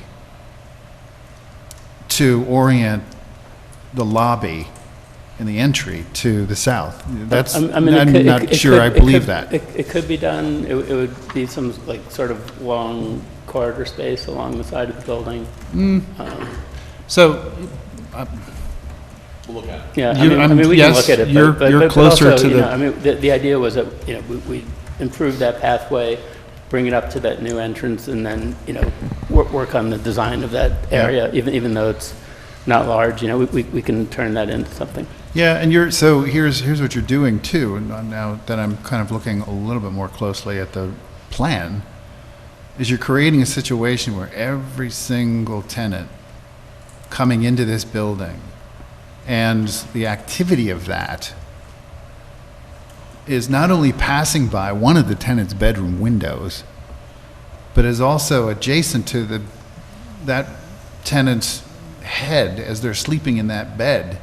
Every time that door opens and closes, and every time somebody comes into that lobby as a group talking at volume, whatever. In a wood frame building. Yeah. I don't know how great that is. No, I understand that. Because, the issue, but I mean, that can be dealt with construction and soundproofing and... Don't try to kid a kidder. We deal with acoustics every single day in the business I'm in, and it's a tricky thing. It's also outside of our purview, right? We can't say you have to use an acoustic. Well, all I'm saying is what I'm pointing out is from a planning perspective, a situation that you're creating for yourself. And again, you respond to this or not, but I have to call it out because it's a poor condition, quite hononestly. And yes, we can't legislate or dictate what materials you use and what level of SDC you have in that lobby, but as an argument for a different orientation of that entry, which would be more advantageous relative to its current orientation if it were oriented south, You're trying to make an argument that the layout isn't conducive to that. I'm simply observing that it probably should be, based on some of the things I just highlighted Yeah. here. No, we can look at That's that. I all. mean, it would also, I mean, you know, we could get it with the door on the, you know, essentially the door on the south wall, and create some kind of, you know, passage through there to get to the stair, because the stair has to be in the middle. We would be cutting out, you know, usable windows for the apartment. You know, I mean, I think, I do understand the idea. It's a design but- challenge. Yeah. Yeah. But I'll look at it. I have maybe a related question. In the elevation drawings and the renderings, the feature on the southeast corner, that's like a tower that has that break in the cornice, is there a specific reason for that to be on the corner of the building that is maybe the least prominent from a lot of the different views? I mean, and I'm just thinking that if that was instead on the northwest corner of the building, where you would be seeing it from like the corner of Main and Cliff and walking along Cliff, it would provide just kind of a neat feature and a break in the facade that if it's not associated with a stair tower or you know, or something, I think it's pleasing to me, and yet you're only going to see it when you're coming up that pedestrian Right. No, walkway. that makes sense. And now that we have the, you know, the photorealistic thing, you know that you'll be able to see that prominently. So yeah, no, I'll switch that. Thanks for the robust conversation. Appreciate that. Okay. All right, now we can go to item number 5. Review of application for subdivision approval, residential, 17 Church Street, submitted by Scott Lerman. We don't seem to have any materials on this. Oh, yeah, it's on my thing. Hi. Good evening. Good evening. Dan Kohler with Hudson Land Design. We're the engineer for the project. I originally had that, and then they were updated later. This is a brand-new application. It is. First time we're here tonight. So the parcel's at the corner of North Elm and Church Street. It's about half an acre, a little shy of half of an acre. It's an existing two-family residential structure here in the northern portion of it. There's a garage, access off of North Elm, the detached garage, I should say, off North Elm. And what we're looking to do is subdivide approximately 6,000 square feet off, which would create Lot 2 here. Access off of Church Street, new water and sewer service connections, some drainage that will be run along the driveway back down towards the curb of the street in Church Street. Really relatively simple project. It's in the T transition zone, so minimum 5,000 square foot. We're about 6,000, so we're a little bit wider on the width than the minimum. We're a little bit deeper on the depth than the minimum, so zoning compliant, which is always nice. And that's it. That would make sense, because I originally... I love that positive. Trying to keep it message. simple. I started looking at this a couple days Yeah. ago. Okay, so we'll go to, let's start with Mr. Russo on your review comments, please. So the applicant did prepare an inflow and infiltration study. There were no cross connections found on that. With the existing conditions plan, as we go through the project, I know there are going to be some removals. That plan should be updated to reflect all those removals. With regards to the subdivision plan, right off the bat, you notice a circular portion of the stone walkway and the stone masonry wall that exist on the parcel now are going to be extending into the proposed Lot 2. My recommendation is that they be removed or relocated back onto Lot 1. I don't think you want to encumber Lot 2, whoever purchased it, that with possibly those that live on Lot 1 still walking through Lot 2's backyard, especially if they want to put up a fence.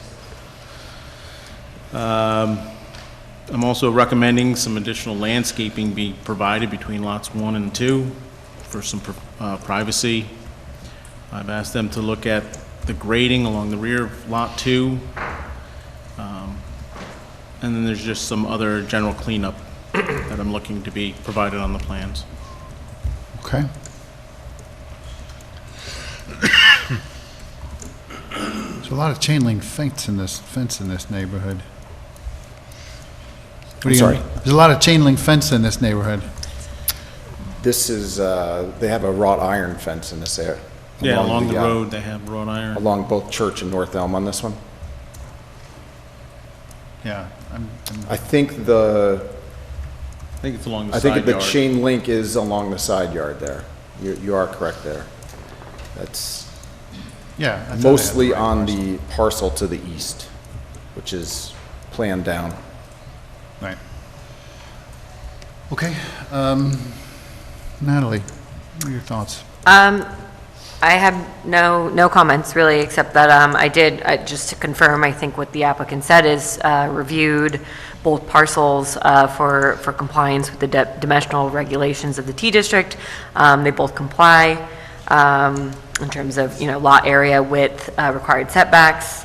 I think the subdivision plan depicts sufficient driveway area to accommodate at least one off-street parking space per dwelling, which is required for a total of 3 spaces across. And then I appreciate that the existing mature trees on the site were identified and that the development of the subdivision and the additional house and driveway have been designed, it appears, to fully retain all existing mature trees on site as required by the code. So from that planning kind of zoning compliance perspective, I did not have additional comments. Okay. Board, thoughts, questions?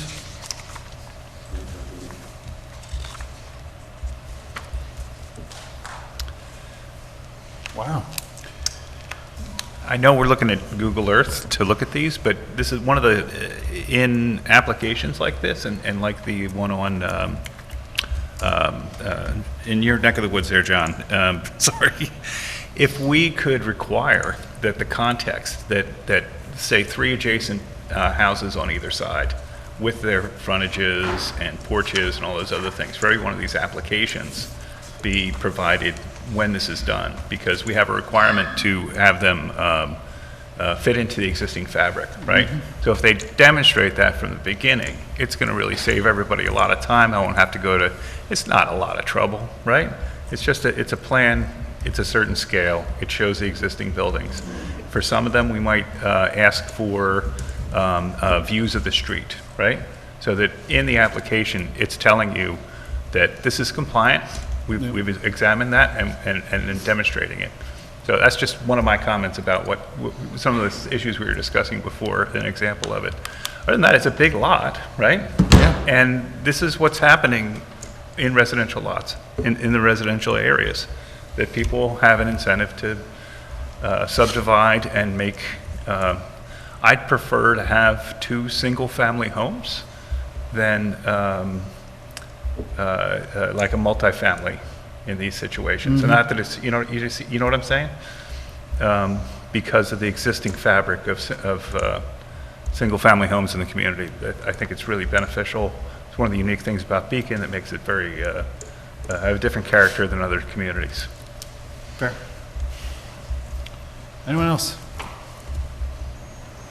Okay, we can do a couple things. We can, we do not need to issue notice of intent to act as lead agency, correct? So, to that end, we can direct Attorney's Office to draft SECRA.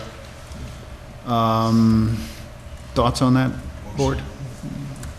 Motion by Randall. Second. Second by David. All in favor? Aye. Aye. And then we can also direct notice of public hearing for next month's meeting. If we see We fit. appreciate that. Yeah. Motion. Motion by Len. Second. Second by Karen. All in favor? Aye. Aye. Well, that was quick. Yeah, and I'll just mention, we do have the house location on the survey here, so if you see the cursor here, just the way we did it was a relatively consistent setback in Yep. between. This one's set back a little bit more from Church than the one adjacent, so we took the middle. Yeah. Just If- to provide a little consistency there. Yeah, what might be helpful is, we do tend to go right to Google Earth on these if we're not readily familiar, but if you could, just because you're going to be in public hearing next month, just for the benefit of those observing and, getting oriented, just if you could bring some site context photos. Yeah, that's fine. We definitely have a number of site pictures already. Yeah. I just tried to zoom in on the site location map. It's too pixelated to zoom in on something like that. Yeah, just bring them along. I actually even had something like this just to show you in case, to John's point, we were discussing this internal, and this is a depiction of the pavers and the small retaining wall. It's holding up basically a really nice little butterfly garden that they have here. This is the view from Church, basically. So you can see it's a very short retaining wall that's just kind of holding. It's more of a landscaping wall, if anything.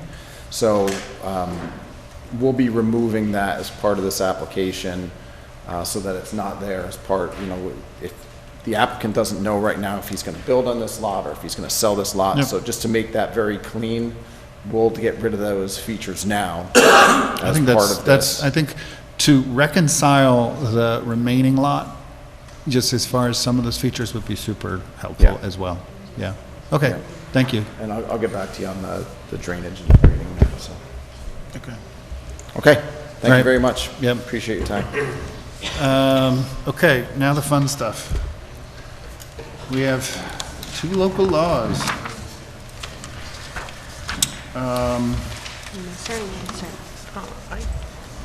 I can start.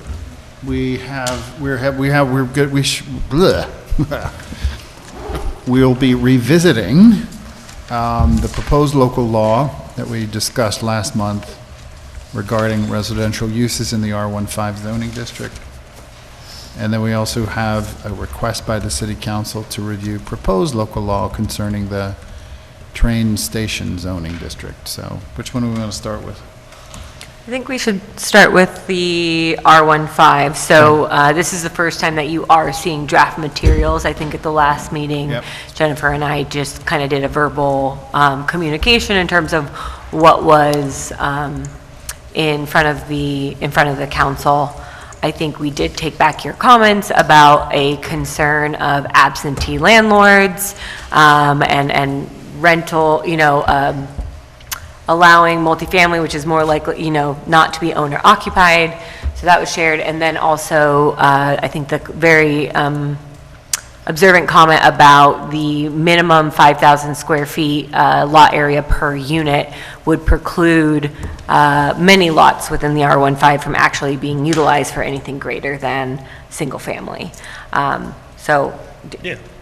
keep going if you want me to, otherwise you want to jump in. I'll jump in. I'll give an overview of the local law. So the local law, it does 2 things. The first is it expands the permitted uses within a limited scope of the R15 district. So it only allows 2-family, where is it? One family attached, semi-detached, yeah. So it only allows a few more low-intensity residential uses for properties that are located north of Rombout, south of Verplank, east of South Avenue, and west in Fishkill-Teller Avenue. So it's a limited kind of square geographical area that is cut off by major roads and is focused around Main Street. You have the Central Main Street District, then you have the T District, Transitional District, and then you also have these neighborhoods up to Verplank, up to Rombout. So it allowed these uses there.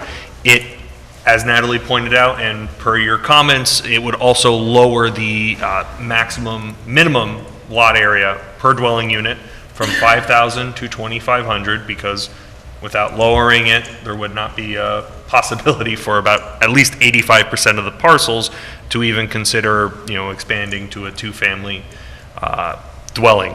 This would also legalize any 2 families in this area that are currently non-conforming. Yeah. And then it also bumps up the maximum number of permitted units in this limited geographical area from 1 unit to 2 units. The second aspect of the local law is that it allows the in-kind reconstruction of destroyed multifamily buildings. As of right. As of right, in the R15 district, as well as two-family. So that would be anywhere in the R15 district. Currently, if your building is destroyed by more than 50%, that's it. You have to move on and turn it into a conforming use. However, if it's destroyed 50% or less, you can rebuild. Yep.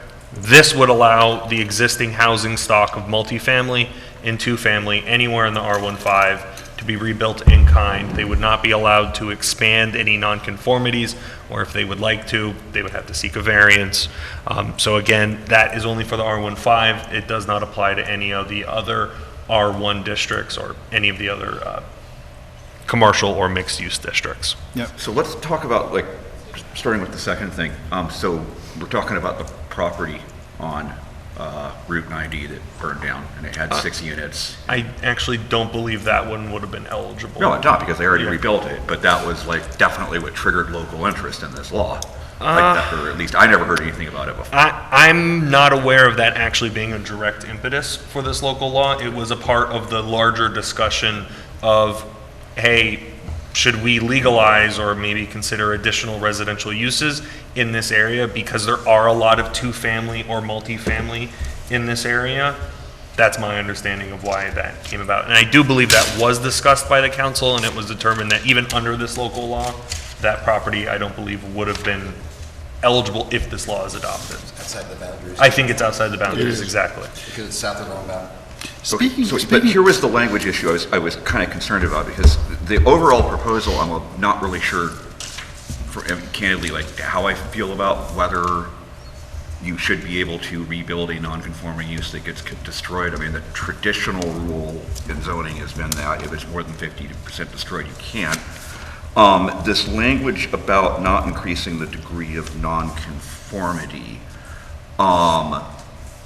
So if that 6-family building had been within the area where this would have applied, the way I see this working out is somebody would have bought the burned out property and then said, I'm going to build 3 townhouses for $1 million each, and that's 3 units instead of 6, so it's decreasing the nonconformity. I don't believe that's what the local law would require them to rebuild it dimensionally the same. Okay, so the townhouses are in the same footprint, and they say 3 is well, less townhouses than 6. would be a different type of residential use than I believe was already there. Is that I'm not super familiar That's right. with that as an example, but the language about not increasing the nonconformity is going to get to results that are not intended here, because one of the ways that you decrease nonconformity is by decreasing the number of units. Yeah, so I think your comment, so I guess it would be helpful for us in conveying your comments back to the council, what you see there as the issue of a 6-family being rebuilt. Like, let's go to that, because I think we can look into whether or not what the scenario you're describing is feasible, right? Or if the language can be tweaked to prevent that. But I guess it would be helpful to understand the unintended consequence that you're... So if the intention is to maintain housing stock, which my guess is what they would say the intention is, you would need to add an additional component that says you need to rebuild the same number of units that were there previously, not just the same footprint of the building, et cetera. But because if you don't say that, people just build half the units. And if the idea is we want $1,500, $2,000 a month apartments being available, it could have like the exact opposite effect. I just think there's a lot of assumptions there, but I hear what you're saying. I think whether having the council consider whether or not it would be desirable to allow, I think the intent is to allow the option for existing 2 or 3 or 4 multifamily to be rebuilt if the property owner so desires. Right. What you don't want to do, and I think what David is saying is, you don't want to incentivize people abandoning or in other ways, absentee landlord. Yes, in order to take advantage of the ability to have a new building that would have a higher rent or, be more expensive housing, right? Whereas sorry, those are 2 different things. So the absentee landlord versus you're worried about cost What I'm saying is the units going up from maybe what is naturally occurring. In the example that we- affordable housing yeah. of smaller units. Yeah, in the example that we were talking about before, it was a house with multiple apartments in it. They were like rooming houses, right? That was actually like an SRO. That was affordable housing that people don't recognize, right? It was for poor people, whatever. A lot of people don't like that. They want everybody, they want to upgrade, make it a little more in residential areas. But that, if you're talking about making it more affordable, right? I don't know if that's the intent. This may not encourage that. No, what I understand the intent to be is that maintaining the existing stock of multifamily, right? Allowing for, let's say, existing residential uses that are greater than single-family homes. Right. To be retained. So when it says- If there was extreme fire or burn down. When it says rebuild in kind, can the language be adjusted to require the same number of units, so that the number of units can't be reduced? That's what I'm saying, these are all options, so I think we Yeah. can talk about the language, but I was trying to get at the intent of the comment here, so we can share that with the council, so they can make a decision about whether they want to amend the language to achieve Seems that like, intent. just to make sure that I am hearing you clearly, David and Kevin, you're just concerned that if there was a fire or an accident in let's say like a 6-unit building, that if given the option, the property owner might choose to rebuild only 3 units, like do 3 townhomes, in possibly seeking greater revenue with a higher end, smaller density, still multifamily, but not what they had. Is that what you're driving at? That's it. It's part of it, yeah. So you're trying to say like, hey, if you had 6-unit building, you got to rebuild a 6-unit building. You can't drop to a lower density and create a luxury stock that's gonna, it's not gonna. Homeownership model? kind of thing? Well, or just in any case, any You're not new going to serve the construction same would- population and the same Yeah. number of people who needed housing Any if you have the reconstruction option to wouldn't make decrease economic it. sense unless you had market rent, right? Okay, I think Right. the comment is heard. I think we can convey that, whether the council wants to have that much control. I think it was more about providing the option for this housing, if it's burned down, to be rebuilt, but whether they want to control that it must be the same amount of units or I think that's a configuration. little too restrictive, right? I would agree. I'm just trying to convey the comment from the board and. Yeah, and- I think that we're using this example, even though it's not in the zone that we're talking about, but of the what was a single family back in the day, very nice home on the corner of North and whatever. Wolcott. That was converted into a SRO, right, with quite an interesting mix of tenants. But was Because that I in the live right down the R15? street from it, and there was a lot of noise. But anyway, Yeah, I live right down the street from it. I think the conversion of that, once the building had actually burned down to a single-family residence, is quite appropriate, right? It doesn't maintain the stock of available apartments, but it's still an appropriate use by a private property owner for that particular location. Yeah, that's why I said I'm a little bit up in the air about how I actually feel about the underlying I see. proposal. But if that's Yeah. what the intention is, you got to work with it. One other question of clarification, because I may have misunderstood this before. The ability to rebuild, to reconstruct, that's anywhere in the R15, right? Not just the new zone bounded by Roundabout, Wolcott, Verplank, Fishkill, or Teller Avenue. That is. Yeah, I believe the council did want to allow that beyond. I'm okay with that, but so actually. Yeah, I think I it's this misstated Teller- that it was. I did too. I think it was So- more about so- the use, like SRO is a Yeah. different type of use than multifamily. So I think it was more Yeah. at the use category of it than Yeah, whether it so was in the boundary or not. Just for clarity of the record, the reconstruction of a non-conformity. Any R15. Would be in any of the R15, but it is limited to a multifamily or two-family. So if it's a commercial use or a mixed use, unless it's permitted, yeah. comfortable with, yeah. Although, so again, just because now everybody knows exactly where I live. Although it seems like It's on parcel access, I found If you. you got an apartment in 193, 195, you're No. a block away from Teller. You're I live in the city of Beacon. Yes, I'm doxing myself. Self-doxing. At least people Beacon. can hone in pretty much closely to exactly where I live, but I live on Rombat.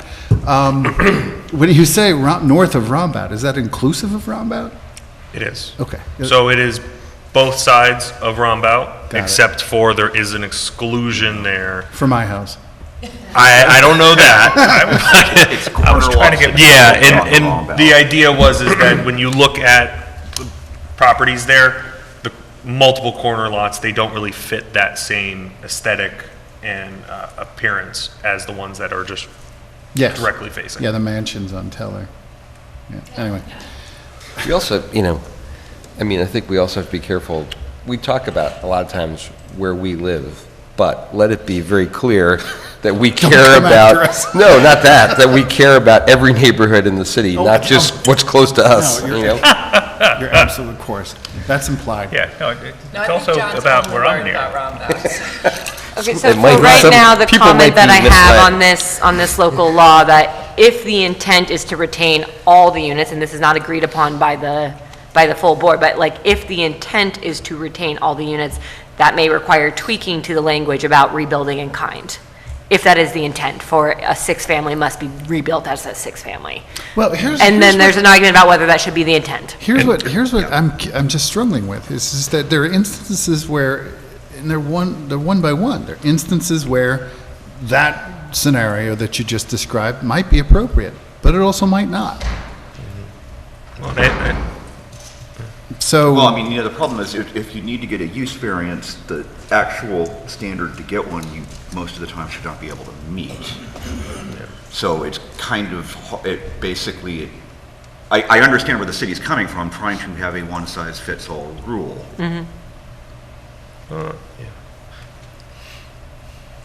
I think they're trying to allow, without increasing for the entire district, saying, okay, new four families can be built everywhere, a new multifamily. Right. If it exists and it is part of the character of the neighborhood now, that it shouldn't, that this provision about fire destruction means you can't bring it back at all. I think they're allowing more flexibility there, that if there is, Yeah. that's the intent. And so it's a way to allow the existing housing stock, should that property owner believe that is the right decision, to retain that without necessarily making it applicable on all properties. So it's a incremental step to allow existing housing stock to potentially be retained, because, right? So may not be just a required. real quick scenario, and maybe you've run through this, but I'm late and I'm tired, but existing, non-conforming, two-family residence burns down, roundabout. You can go back with only a two-family. Correct. Under this local Yeah. law. Under this. Got it, okay. I do want to say, actually, so currently as written, it does provide that the applicant may reduce any prior dimensional nonconformity. So if there is a dimensional nonconformity, that can be reduced as currently drafted right now. So it sounds like, though, that is something that at least some members, So explain that a little bit more. like setbacks, height, other things like that, so they can't increase that nonconformity. They can't exacerbate it. But they can reduce that. Yeah. They can- And still be potentially, arguably, still non-conforming, just less. They can improve it, they can't Those exacerbate it. increases to nonconformity could get to results that were not really intended. Yeah, okay, okay, thank you, that's helpful. I think another reason to support reconstruction is that somebody's finances, if they depend on, if they own a home and have a second family, they're getting an income stream from it. If they can't build it back that way, then they suddenly have to make ends meet in a different way. Yeah, but, well, wait a second, though. You get insurance on structures. You get paid for the structure. Including you its still got the revenue lot. potential and, Do you get paid for the conformed structure? We're getting get kind of out of paid. our. yeah, I'm already There was one more comment that I think we want clarity on. It's real back. if only, if I- only so- Randall so was there's one chairing other right comment now. that I heard that I think would be helpful for the clarity, is that if it's a multifamily, let's say apartment building, that they don't turn it into 4 townhouses. Right. So just consider that, clarifying that. Yeah. That if it's a single structure apartment building, it will be rebuilt as that. Okay. What about this whole, the other aspect of this R1 law? Yeah, so I did want to add some additional clarity on that.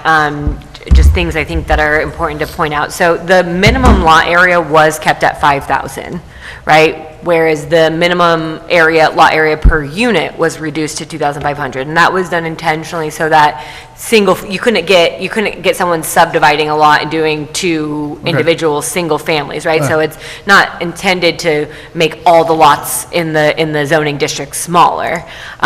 So that was, you have to have at least a minimum of 5,000 square feet. So you're kind of keeping that minimum lot area within the R15. That's helpful. Also, none of the setbacks, height, max building coverage, or any of those requirements were changed. Again, intentional, because what we're seeing in this zoning district is existing buildings that fit within the character, that largely from the outside do look single family or somewhat like that are being used as maybe two family or three family. And so none of those other dimensional regulations were modified, again, to try to keep that intent that while you are allowing the internal use, again, this is form-based zoning, allowing the internal use to be more flexible and allow two family or three family, you're keeping the envelope kind of the same there. I think that's kind of what's important, because every instance I can think of within this catchment area we're talking about, we want single-family homes. So we're potentially, we're single family. They weren't built as multifamily. With exceptions, but yeah. With some, with some. And that's one of the, I think, also, it's something to discuss that there's going to be extension about, is like those non-conforming buildings, some of them are gems, like there's the Daily and some other things that aren't, that we don't want to necessarily make it too uniform of a residential fabric. Or onerous to maintain should a disaster happen. Yeah. Okay. Do we have enough to share our? I think, erudite thoughts back? Awesome. Well, okay. Ooh. Please. Okay, I mean, I think with this two-family thing, I mean, two things that seem really significant to me, there's actually three things, but the first of them being, in comparison with the ADU law, which everyone in this zoning district ought to be able to utilize as a matter of right if they want to, with the ADU law, there's a restriction on size, meaning the additional housing stock that's getting added is smaller units. Here, there's no incentive to do that, and which is the second thing, which is we'd actually be creating an incentive structure where it would be more profitable to bulldoze houses and build from the ground up two families throughout this area. And the third being, I don't know how this can even be realistic in light of what's just happened with parking. We'd be talking about doubling the parking burden on any lot that did this at the same time we're saying you don't need parking spots. You make a very interesting theoretical point. Sorry, so let's go one by one. So your first point was?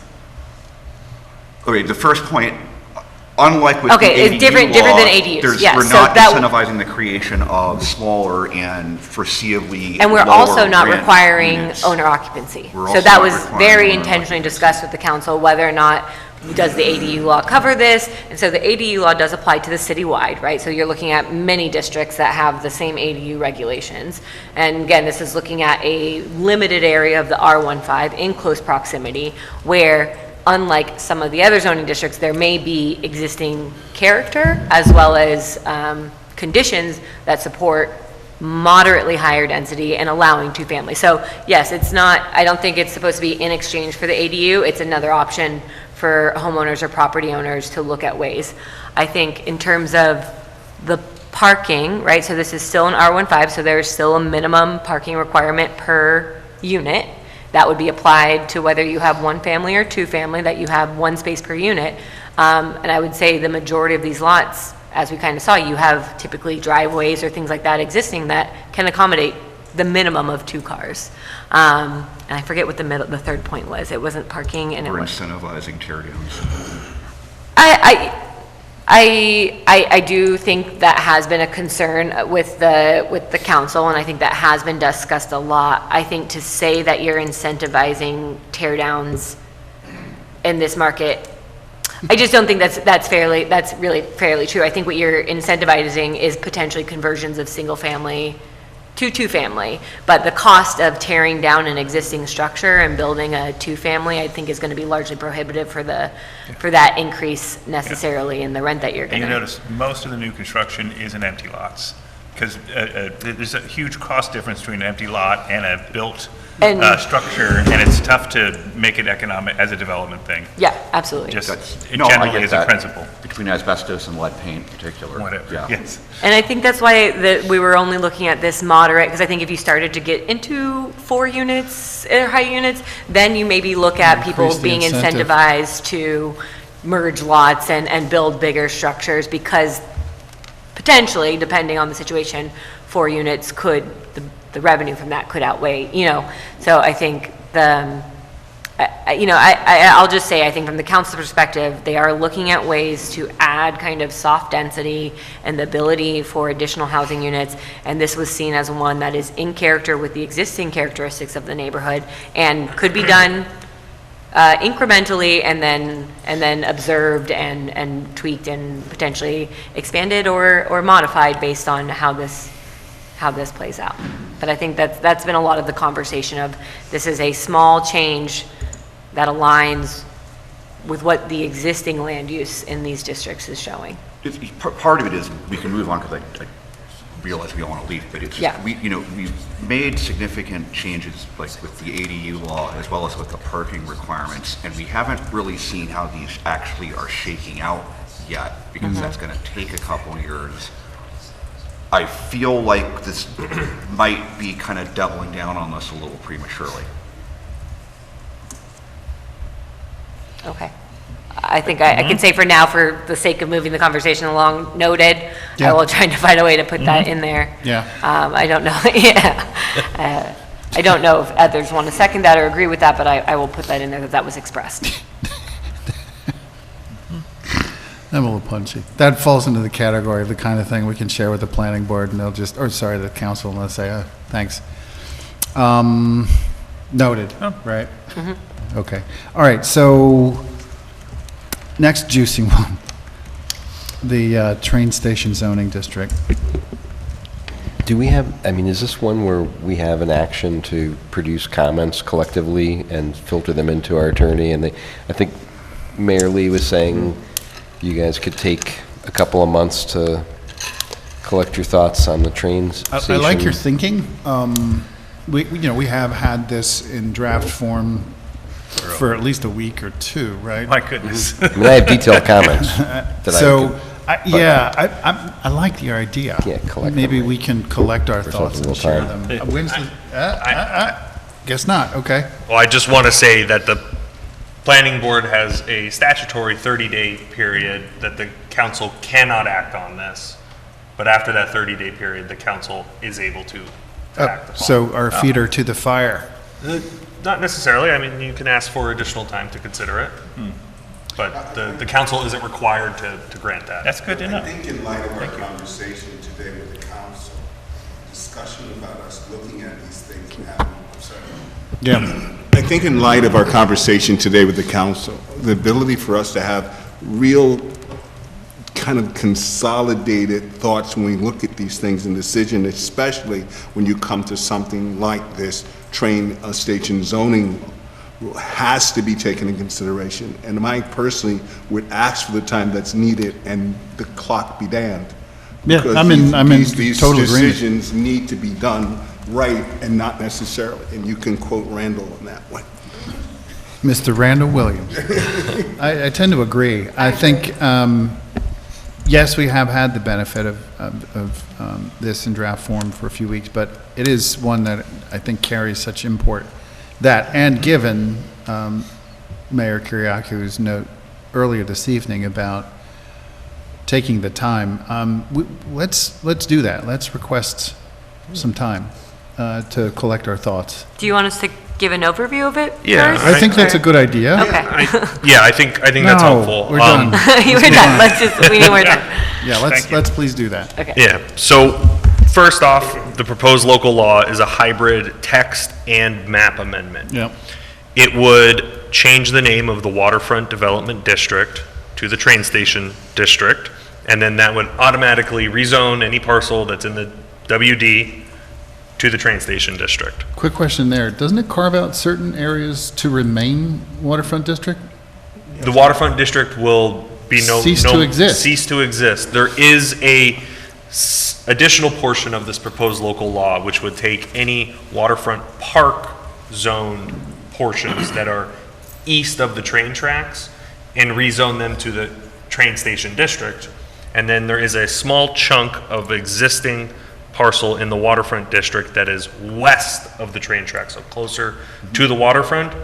That would then be rezoned to the waterfront park district. So the idea is, I'm going to show an image to help this, but I think there's I think one of the big reasons behind this is there's two waterfront districts, right? There's waterfront development and there's waterfront park. Yep. And I think one of the big reasons for changing the name, although the boundaries of the two districts are largely going to remain the same, and I'll kind of show that on this map, the purpose of renaming what is currently waterfront development to train station is the confusion between these two districts, right? Whenever we talk about the waterfront district, I think there's been comments to the council, to the mayor, to the administration, that people think development is going to occur in the waterfront park zoning district. I see.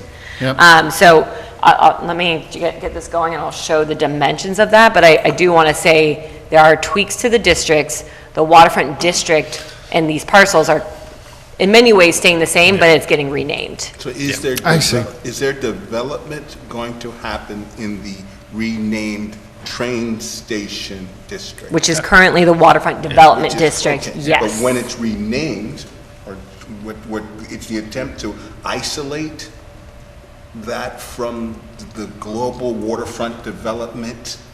It's to take waterfront development and rename it train thing. Or something, If you have more suggestions broad. on it, So waterfront development is the zoning district, currently allows development in that one, right? Whereas development in the waterfront park district is extremely limited, and I think we can go through the exact changes. The development would still be focused in the same area. That area is just now going to be called train station, rather than waterfront development. Waterfront, actually better than train station. Lovely. Waterfront park remains the same, though. yes. Got it. So, did you hear that part? Waterfront park district remains. No, I Okay. completely understand that. It's just when you think about, we're going to develop a train station versus we're developing a waterfront, I'm just trying to understand the mechanics of it and why. I think the visual is going to help because it's obviously it's adjacency to the train and the rail. So is it just the train and the rail? Specific. Okay. Right. Yeah. It's on the other side. The actual train tracks themselves cause significant separation between these two areas, and it's, when you look at the water, once we get the map up, you'll see that the waterfront development district is not near the waterfront. I think I'm almost there. I don't know if IT can help. Yeah, I can understand why they named it that. But I am gleaning that the name is not that's a secondary or even tertiary to the real meat of It the looked like it was almost revisions coming up to. and then it went away. One of the things I struggled with a little bit looking over the materials on this was just because it's going from a list to a chart. Well, it has always and then keeps- been in the schedule of use so are we talking about permitted uses and Yeah, accessory? just So, comparing what the changes are. There's no changes except for two low-impact uses. We have eliminated the redundancy within this provision of the city code. There are, for principally permitted uses and accessory uses, they're listed twice. They're listed once in the text of the zoning code, and then a second time in the schedule of permitted uses. There's no need to have them twice. It actually can cause confusion when someone should just go look at the schedule of uses instead of trying to dig through the zoning code. I absolutely agree. One place, one edit, if anything changes, that's the best way to do it. Let's start on the map. Can we close out the map question real quick? I just want to close this out, right? So I'm sorry that this is so small, but I was trying to show it in, I wanted to show it in aerial so you can see the tracks and then also on the zoning map. So what you're seeing here, right, is there is a WP, which is a lighter green, and then a WD that is a darker green. The WD, that is the darker green, is going to become TS. These two areas that are currently, as you can see, on the other side of the tracks are also going to be transferred from WP to WD to become TS, right? Because basically, the changes here is everything east of the tracks goes into the new TS district, and then everything west of the tracks remains WP. You had one change to that I was not aware of. Yeah, and it's because it's on the city zoning map, not on the county's GIS zoning map. Okay. There's actually a little out. This piece right here. Yeah, that little chunk right there is technically, right, if you can see the mouse, there's a little chunk of the WD on the west side of the train tracks. Is that the underpass? I don't believe so, no. Okay. And that will be changed into the WP because it's west of the train tracks. There is a parcel there that is currently linkage? The purple one. Industrial. Industrial. Right. Yeah. No changes. Staying exactly the same. That was intentional. Oh, good, we can bring Yeah, our that- industrial base back to Beacon. Yeah, so I also think it's important to remark that the Waterfront Development District was enacted in 1991 and has undergone maybe 3 amendments since 1991, and there really hasn't been any development there. So this local law, as we were discussing briefly, eliminates a lot of redundancy of having schedule of uses listed twice, having site plan review standards listed here when the city code already provides for site plan review standards in the provision of the code that the planning board is familiar with. Are they identical? No. And, well, now you'll just have to use the normal standard site plan review. That is what's being proposed. In terms of changing the purpose of this district, the purpose of the district has slightly shifted from focusing on the waterfront to focusing on encouraging compact, mixed-use, pedestrian-oriented development. And then the other 5 subsections for the purpose have largely remained the same, except for striking waterfront and then adding an incorporation of and parks. So I think it's up there on the screen. Yeah, so this is Yeah, so purpose. So it sounds like the only real substantive change here is the change in site plan approval authority. no, that stays the same. It's still the planning board. But it's not, but it goes back to the general site plan standard, because They were listed here as well, nearly identical. Okay. So there wasn't really, it did not make sense to have site plan standards in 2 different locations when they're, the ones for the Waterfront Development District were nearly identical to the normal ones. So why have 2 different standards? There are review standards, however. Those have all remained the same except for 2 important additions. The addition of directly addressing that screening of parking garages and structures. The planning board will now have more guidance for review of any parking structures, as well as any rooftop equipment or utilities. Okay, that's helpful. And in terms of permitted uses, there are only 2 additional uses that would be proposed within the train station district, and that's an artist studio and a home occupation for an artist studio. Very low impact uses. And then in terms of bulk, the only changes to bulk would be to reduce the minimum lot size from 5 acres to 3 acres. It's a lot size that exists. The minimum size was larger than the lots Yeah, that yeah, were so the identified yes, in the plan as development locations. as So, whatever. yes, so the minimum lot size in the Waterfront Development District was 5 acres, but there's no parcels in in that district which are 5 acres. So it was. So it's being it was reduced to. arbitrarily onerous. Yeah, essentially. Maybe historically at the time when it was Yeah. first formed, was there was more- parcels that were 5 acres. It's hard to Yeah. unravel it, but now there's number of parcels that are less than 5 acres. I mean, there hasn't been yeah. actually changes to the zoning standard, but there is a history behind it, to just sum a lot up. Yeah, and this provision of the code was enacted in 1991 and really hasn't had someone take a look at it in depth until recently. I was very involved with the public opposition to the original train. That's how I got involved in all this. I can give you a lot of history about this, but I don't want to do it right now. Yeah, like it became hot potato, that's why it hasn't Yeah. been, so There was a group called Beacon Deserves Better. That was before my time. People got on council because of it, yada, yada. So, yada. It was all yeah, that. just going back, so the proposed, I just want to, because it's kind of been all over the place. So there's the map changes we went over, right? In terms of there is kind of 2 larger additions to what is currently the WD, and then 1 small addition to what is the WP, and then changing WD to TS. Or if there's another name that we feel is more, that can separate kind of the park from the development area, I think that's the intent, right? Of having the Makes park sense. clearly identified and having this train station area, TOD area more defined. Clear. So I think that's that. Changes to uses, there is 1 permitted use and 1 primary use and 1 accessory use being added. Both of them have to do with kind of artist spaces, artist studios.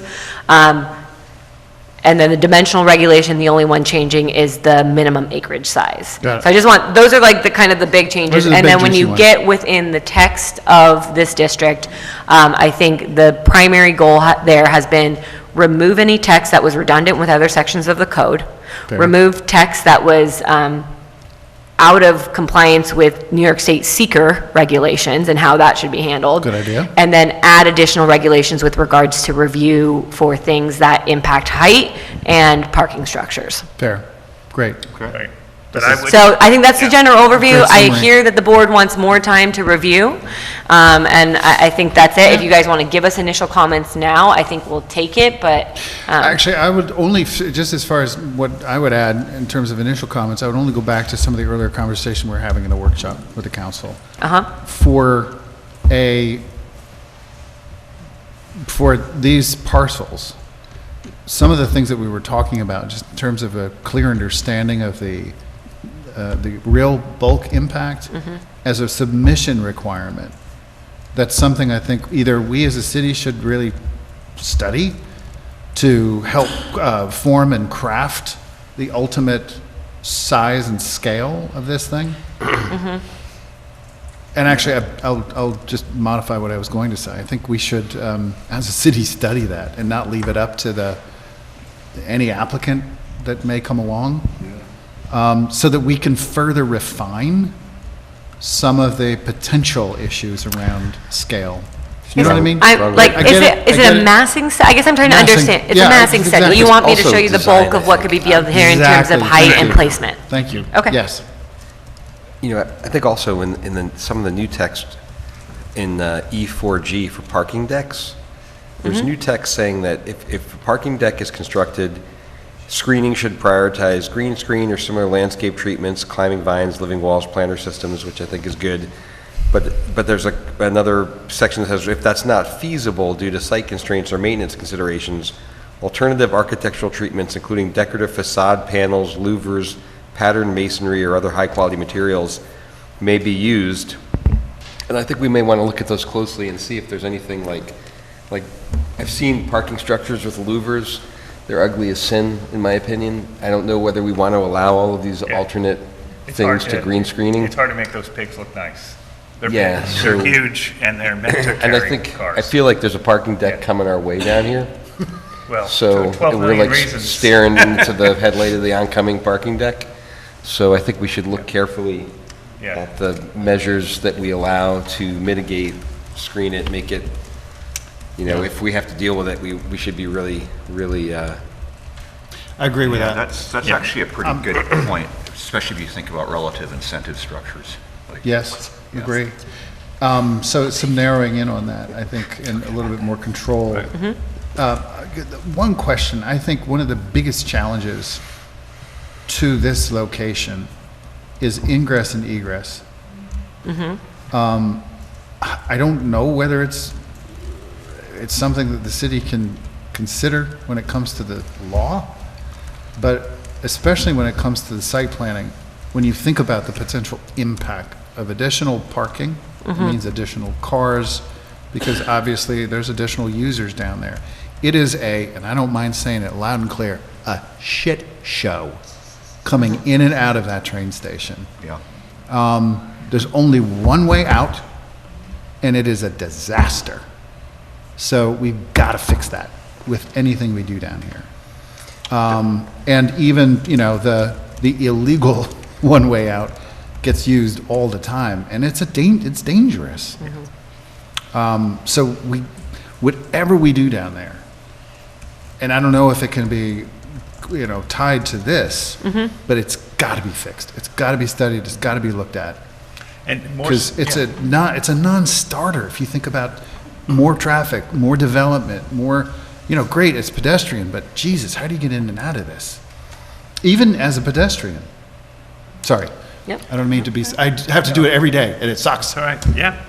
Well, one of the ways to avoid that is to have a rich fabric of multimodal transit in a place, right?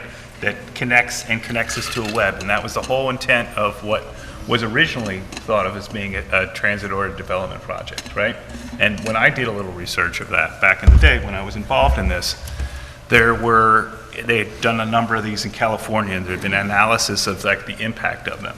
Some projects were essentially transit-adjacent housing. There are apartment buildings built next to train stations, right? And they had a minimal beneficial impact. When transit agencies and urban areas and the zoning and the planning integrate to encourage multimodal transit, pedestrian uses, all these things that we're talking about, but actually when that investment's made and that planning is done, it can reduce the automobile impact, right? Because people have more preferable options than driving. Like living in Beacon and driving and parking in that parking lot, my God, it's all a nightmare. It can be totally avoided if there were fast, dependable transit that's what I do, because I don't want to drive. I take that bus, and it's a pain in the ass. This much commuting into any city on the West Coast is worse. Also, that happens to be what I wrote my thesis on, so I like California transit and TOD development around it. So I think one of the key aspects of that, though, is creating the pockets of density needed to support those systems of transit and microtransit. Right? And I think we have newer versions of microtransit that don't rely as much on density as in terms of if you're thinking about things like bus, car share, things like that. There's now other options for micromobility, but density. So I know that you're saying the housing next to it was a minimal impact in terms of the benefit. I don't know if you're taking into full account the benefit that density did in being able to bring that alternative transportation options to that area. The way the traditional development. But again, I want to take it back to this. So we should. Ingress, egress, and conversations about alternative modes of transit. Yeah, it's an example of how complicated it is and should be. Yeah, we can theorize a lot, but we should save it. But anything Randall had, we'll No, I was just humbly said we can open class later. Yeah. And for the people who've been sitting here for we've got some certificates of appropriateness. Yeah, let's do I think we got some nice juicy stuff for the council. Thanks. to get a PhD in this stuff. I'll compile design comments, because I think that some of the existing stuff we're using isn't robust enough for what's coming. Yeah. Okay, we're gonna move on. Good? Everyone ready? All right. We've made these poor people wait through all of this, Oh my God. as always. So, we'll say goodnight, thank you. Good night, thank you. Thank you As to our always. consultants, great to see you. Appreciate it. Good night, John. Take care, Are feel you better. working on the text of this? Okay. Just the one thing it's tough for me. We gotta move on, guys. Cross-reference. Certificate of appropriateness, changes. 139 Main. I don't know if there's any way you Hi, can. thank you for waiting all of this time, appreciate it. Well, I mean, Let's, guys, the problem is you have to go through one different meeting, red lines. let's Savage Wonder? move to the Yeah. next agenda item, Yeah, please. Sean Taylor, managing producer of Savage Wonder.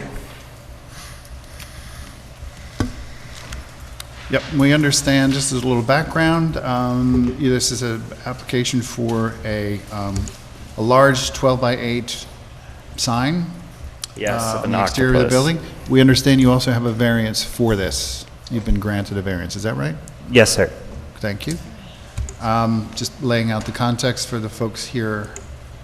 Anything else you want to add? We've got it in front of us, so you don't need to share it. Yeah, awesome. No, nothing to add. I'm sure it's the most interesting thing you've seen all night. Well, you think about an octopus with a top hat. There is a reason for an octopus branding wise, but Is there? I won't Tell bore us, you. show Yeah, Because I keep wondering why the steampunk octopus has been so. Yeah, steampunk is just a fun vibe in general, but in matching the 1929 building. But the 8 tentacles represent the 8 tentacles of our organization, be it art, literature, music, wine, chef-prepared food, the list can go on. But yeah, so much like an octopus, we have very a multi-vertical nonprofit art. Love it. Yeah. Cool. Motion. Motion to approve by Second. Randall. Second by everybody. Aye. Aye. Second by Karen. All in favor? Aye. Thank you. Thank All right. you. Appreciate your patience. So, Yeah. any cryptids are pre-approved. It's not in really my opinion. cryptids. It's not really Cryptids, cryptid, yes. though. Okay, we're going to move on to 201 Main Street, also a sign application. 201, where is that? Is this Gather? It is. What is Gather, please? You have it, right? Is that bigger than? Oh, okay. You all are amazing. Oh, geez. So Usually much people don't. interesting stuff. Thank you. I'm glad. Usually people don't sit there for as many hours as you did and think we're amazing. Amazing. They say other things. Appreciate that. Where's 201? Okay, so East-west. the graphic you've shared is for a yellow sign with black text and black outline. I'm assuming what you're representing here is pretty accurate, just in terms of the color? Yes. And then We got the bracket. The bracket, is that an existing bracket or new? It is new. It's groovy. It's one of the better brackets we've ever seen. It's beautiful, right? Yeah. It's got I thought so. got a couple flourishes. What is Gather? I'm curious. A very eclectic gourmet market Oh, nice. with beer and cider and housewares and all about gathering. Sounds great. Great. Yeah. Motion to approve by Karen. Second. Second by Randall. All in favor? Aye. Gather. Thank you. Good luck. Yeah. Go gather. I've been wondering why. Never have this seen you stay this way. Well, the train station and this. Next item, certificate of appropriateness. Firehouse. I was wondering why you were sticking around. I thought he just liked us. I understand that. 9 Rombout first. 9 Rombout. Oh, this one. Interesting. You can go first if you want. This is gonna be nice. The house restoration is just gorgeous. Done a great job. Oh, yeah, she did So a this'll great job be- on the house. this'll be nice. The garage is falling apart. Yeah, I know. Yep. So Been in the there. proposal is to just, it's in the historic district, so it needs a certificate of appropriateness for the demolition and reconstruction. It's basically going to be rebuilt in the same location where it is. And it will look pretty much like what was there before. There's going to be garage doors instead of the big barn sliding door. And there's an actual stair down from the second level to the garage level, but otherwise it's very close to what was there. So you're rebuilding this brick? It's a brick base. Yeah, you know. Yeah, and they're probably able to use some of the foundation that's there, and then rebuild on top of that, but you can see the state of the existing building. I can almost smell it looking at the photos. It's rough. That rot. I did submit a scratch and sniff. Okay, any other questions, board? Motion. Motion to approve by Randall. Second. Second by David. All in favor? Aye. Thank you. Thank you. Next item on the agenda. Okay, we have certificate of appropriateness for 25 Main Street, existing firehouse building facade. This must be important. Good evening, Mr. Chairman. My thesis was on the impediments to sustainable energy development, but I am here tonight joined by R.A. Siegel, architect, and my colleague Jessica Zalen for a certificate of appropriateness. I will reduce my talking points down to a minimum. We are proposing to adaptively reuse the Mace Firehouse building for a mixed-use development with commercial space on the first floor and 2 residential units, 2 residential apartments on each of the second and third floor for 4 total units. As you may know, the applicant's currently in the process of becoming the owner, but is currently contract vendee after being selected by the city to purchase the property. Built in 1911, it was built in the Renaissance Revival style. Ultimately, there's a cell tower on top of it, as you all know. It's currently Verizon Wireless with some equipment cables and things, equipment cabins, I should say, down on the street level. We did have the city did recently completed an administrative lot line adjustment, which I hope to use for other projects going forward. I seem to keep being told I can't, but notwithstanding, we are in the process of closing on this property. So among other easement agreements, we have 4 dedicated parking spaces for the site, so it will have access to, there's a city, effectively this lot was divided into 3. You have the one will remain the city's property, there's 2 of them will remain the city's property, one's the parking lot, the VFW, then you have our lot, which is just the building with some access, which has 1 dedicated space, and then 3 of the spaces in the city's lot will be permanently for this use.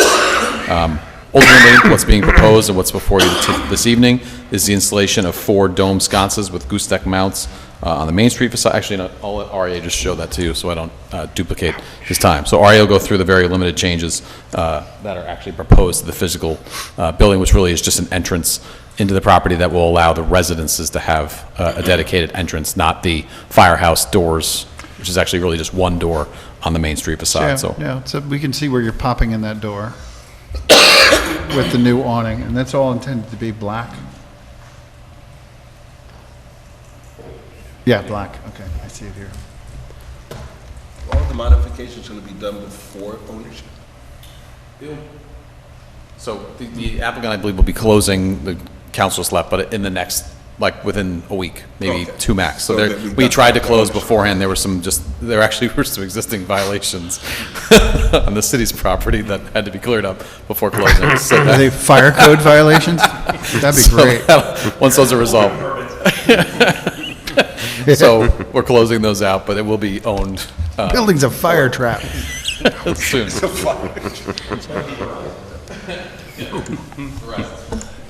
Yeah, I mean, generally, so it looks like the biggest material changes you're making are popping in that side door, the residential entrance with the awning. And then, guys, can we have 1 meeting, please? And then the addition of that was a fire escape, right? Yeah, the fire escape is being switched out for these balconies for the apartments. Oh, those are becoming balconies. You don't need the egress anymore? So you don't, they're not an egress, they're just balconies. Right. You don't need the egress anymore, huh? No, not for 2 apartments on the floor. Okay. And then They'll be the, functional balconies. So Yeah. Then they're not fire escapes. Right. got it. And then the addition of the sconces. Okay. How deep are the balconies in feet? How wide are they? You mean off the building? Yeah, thanks. Oh, was it like close to 5? We used to ask this question about making sure that they were actually Usable. usable. Oh, right, yeah. And, Yeah. thanks. Yeah, Joe Reynolds Are they asked metal, us to. or what they? Metal, but it'll have a wood Yeah. deck. But all, steel framed and metal railings. Okay. Anything else, board? Questions? Nope. Motion to approve? Motion by Len. Motion by Len. Second? Second by Kevin. All in favor? Aye. Aye. Thank you. Excellent. Okay, that completes our full agenda. Anything else? Otherwise, I'll accept a motion to adjourn. Motion. You just got Motion it. by Karen, Oh, second. second by David. All in favor? Aye. The meeting.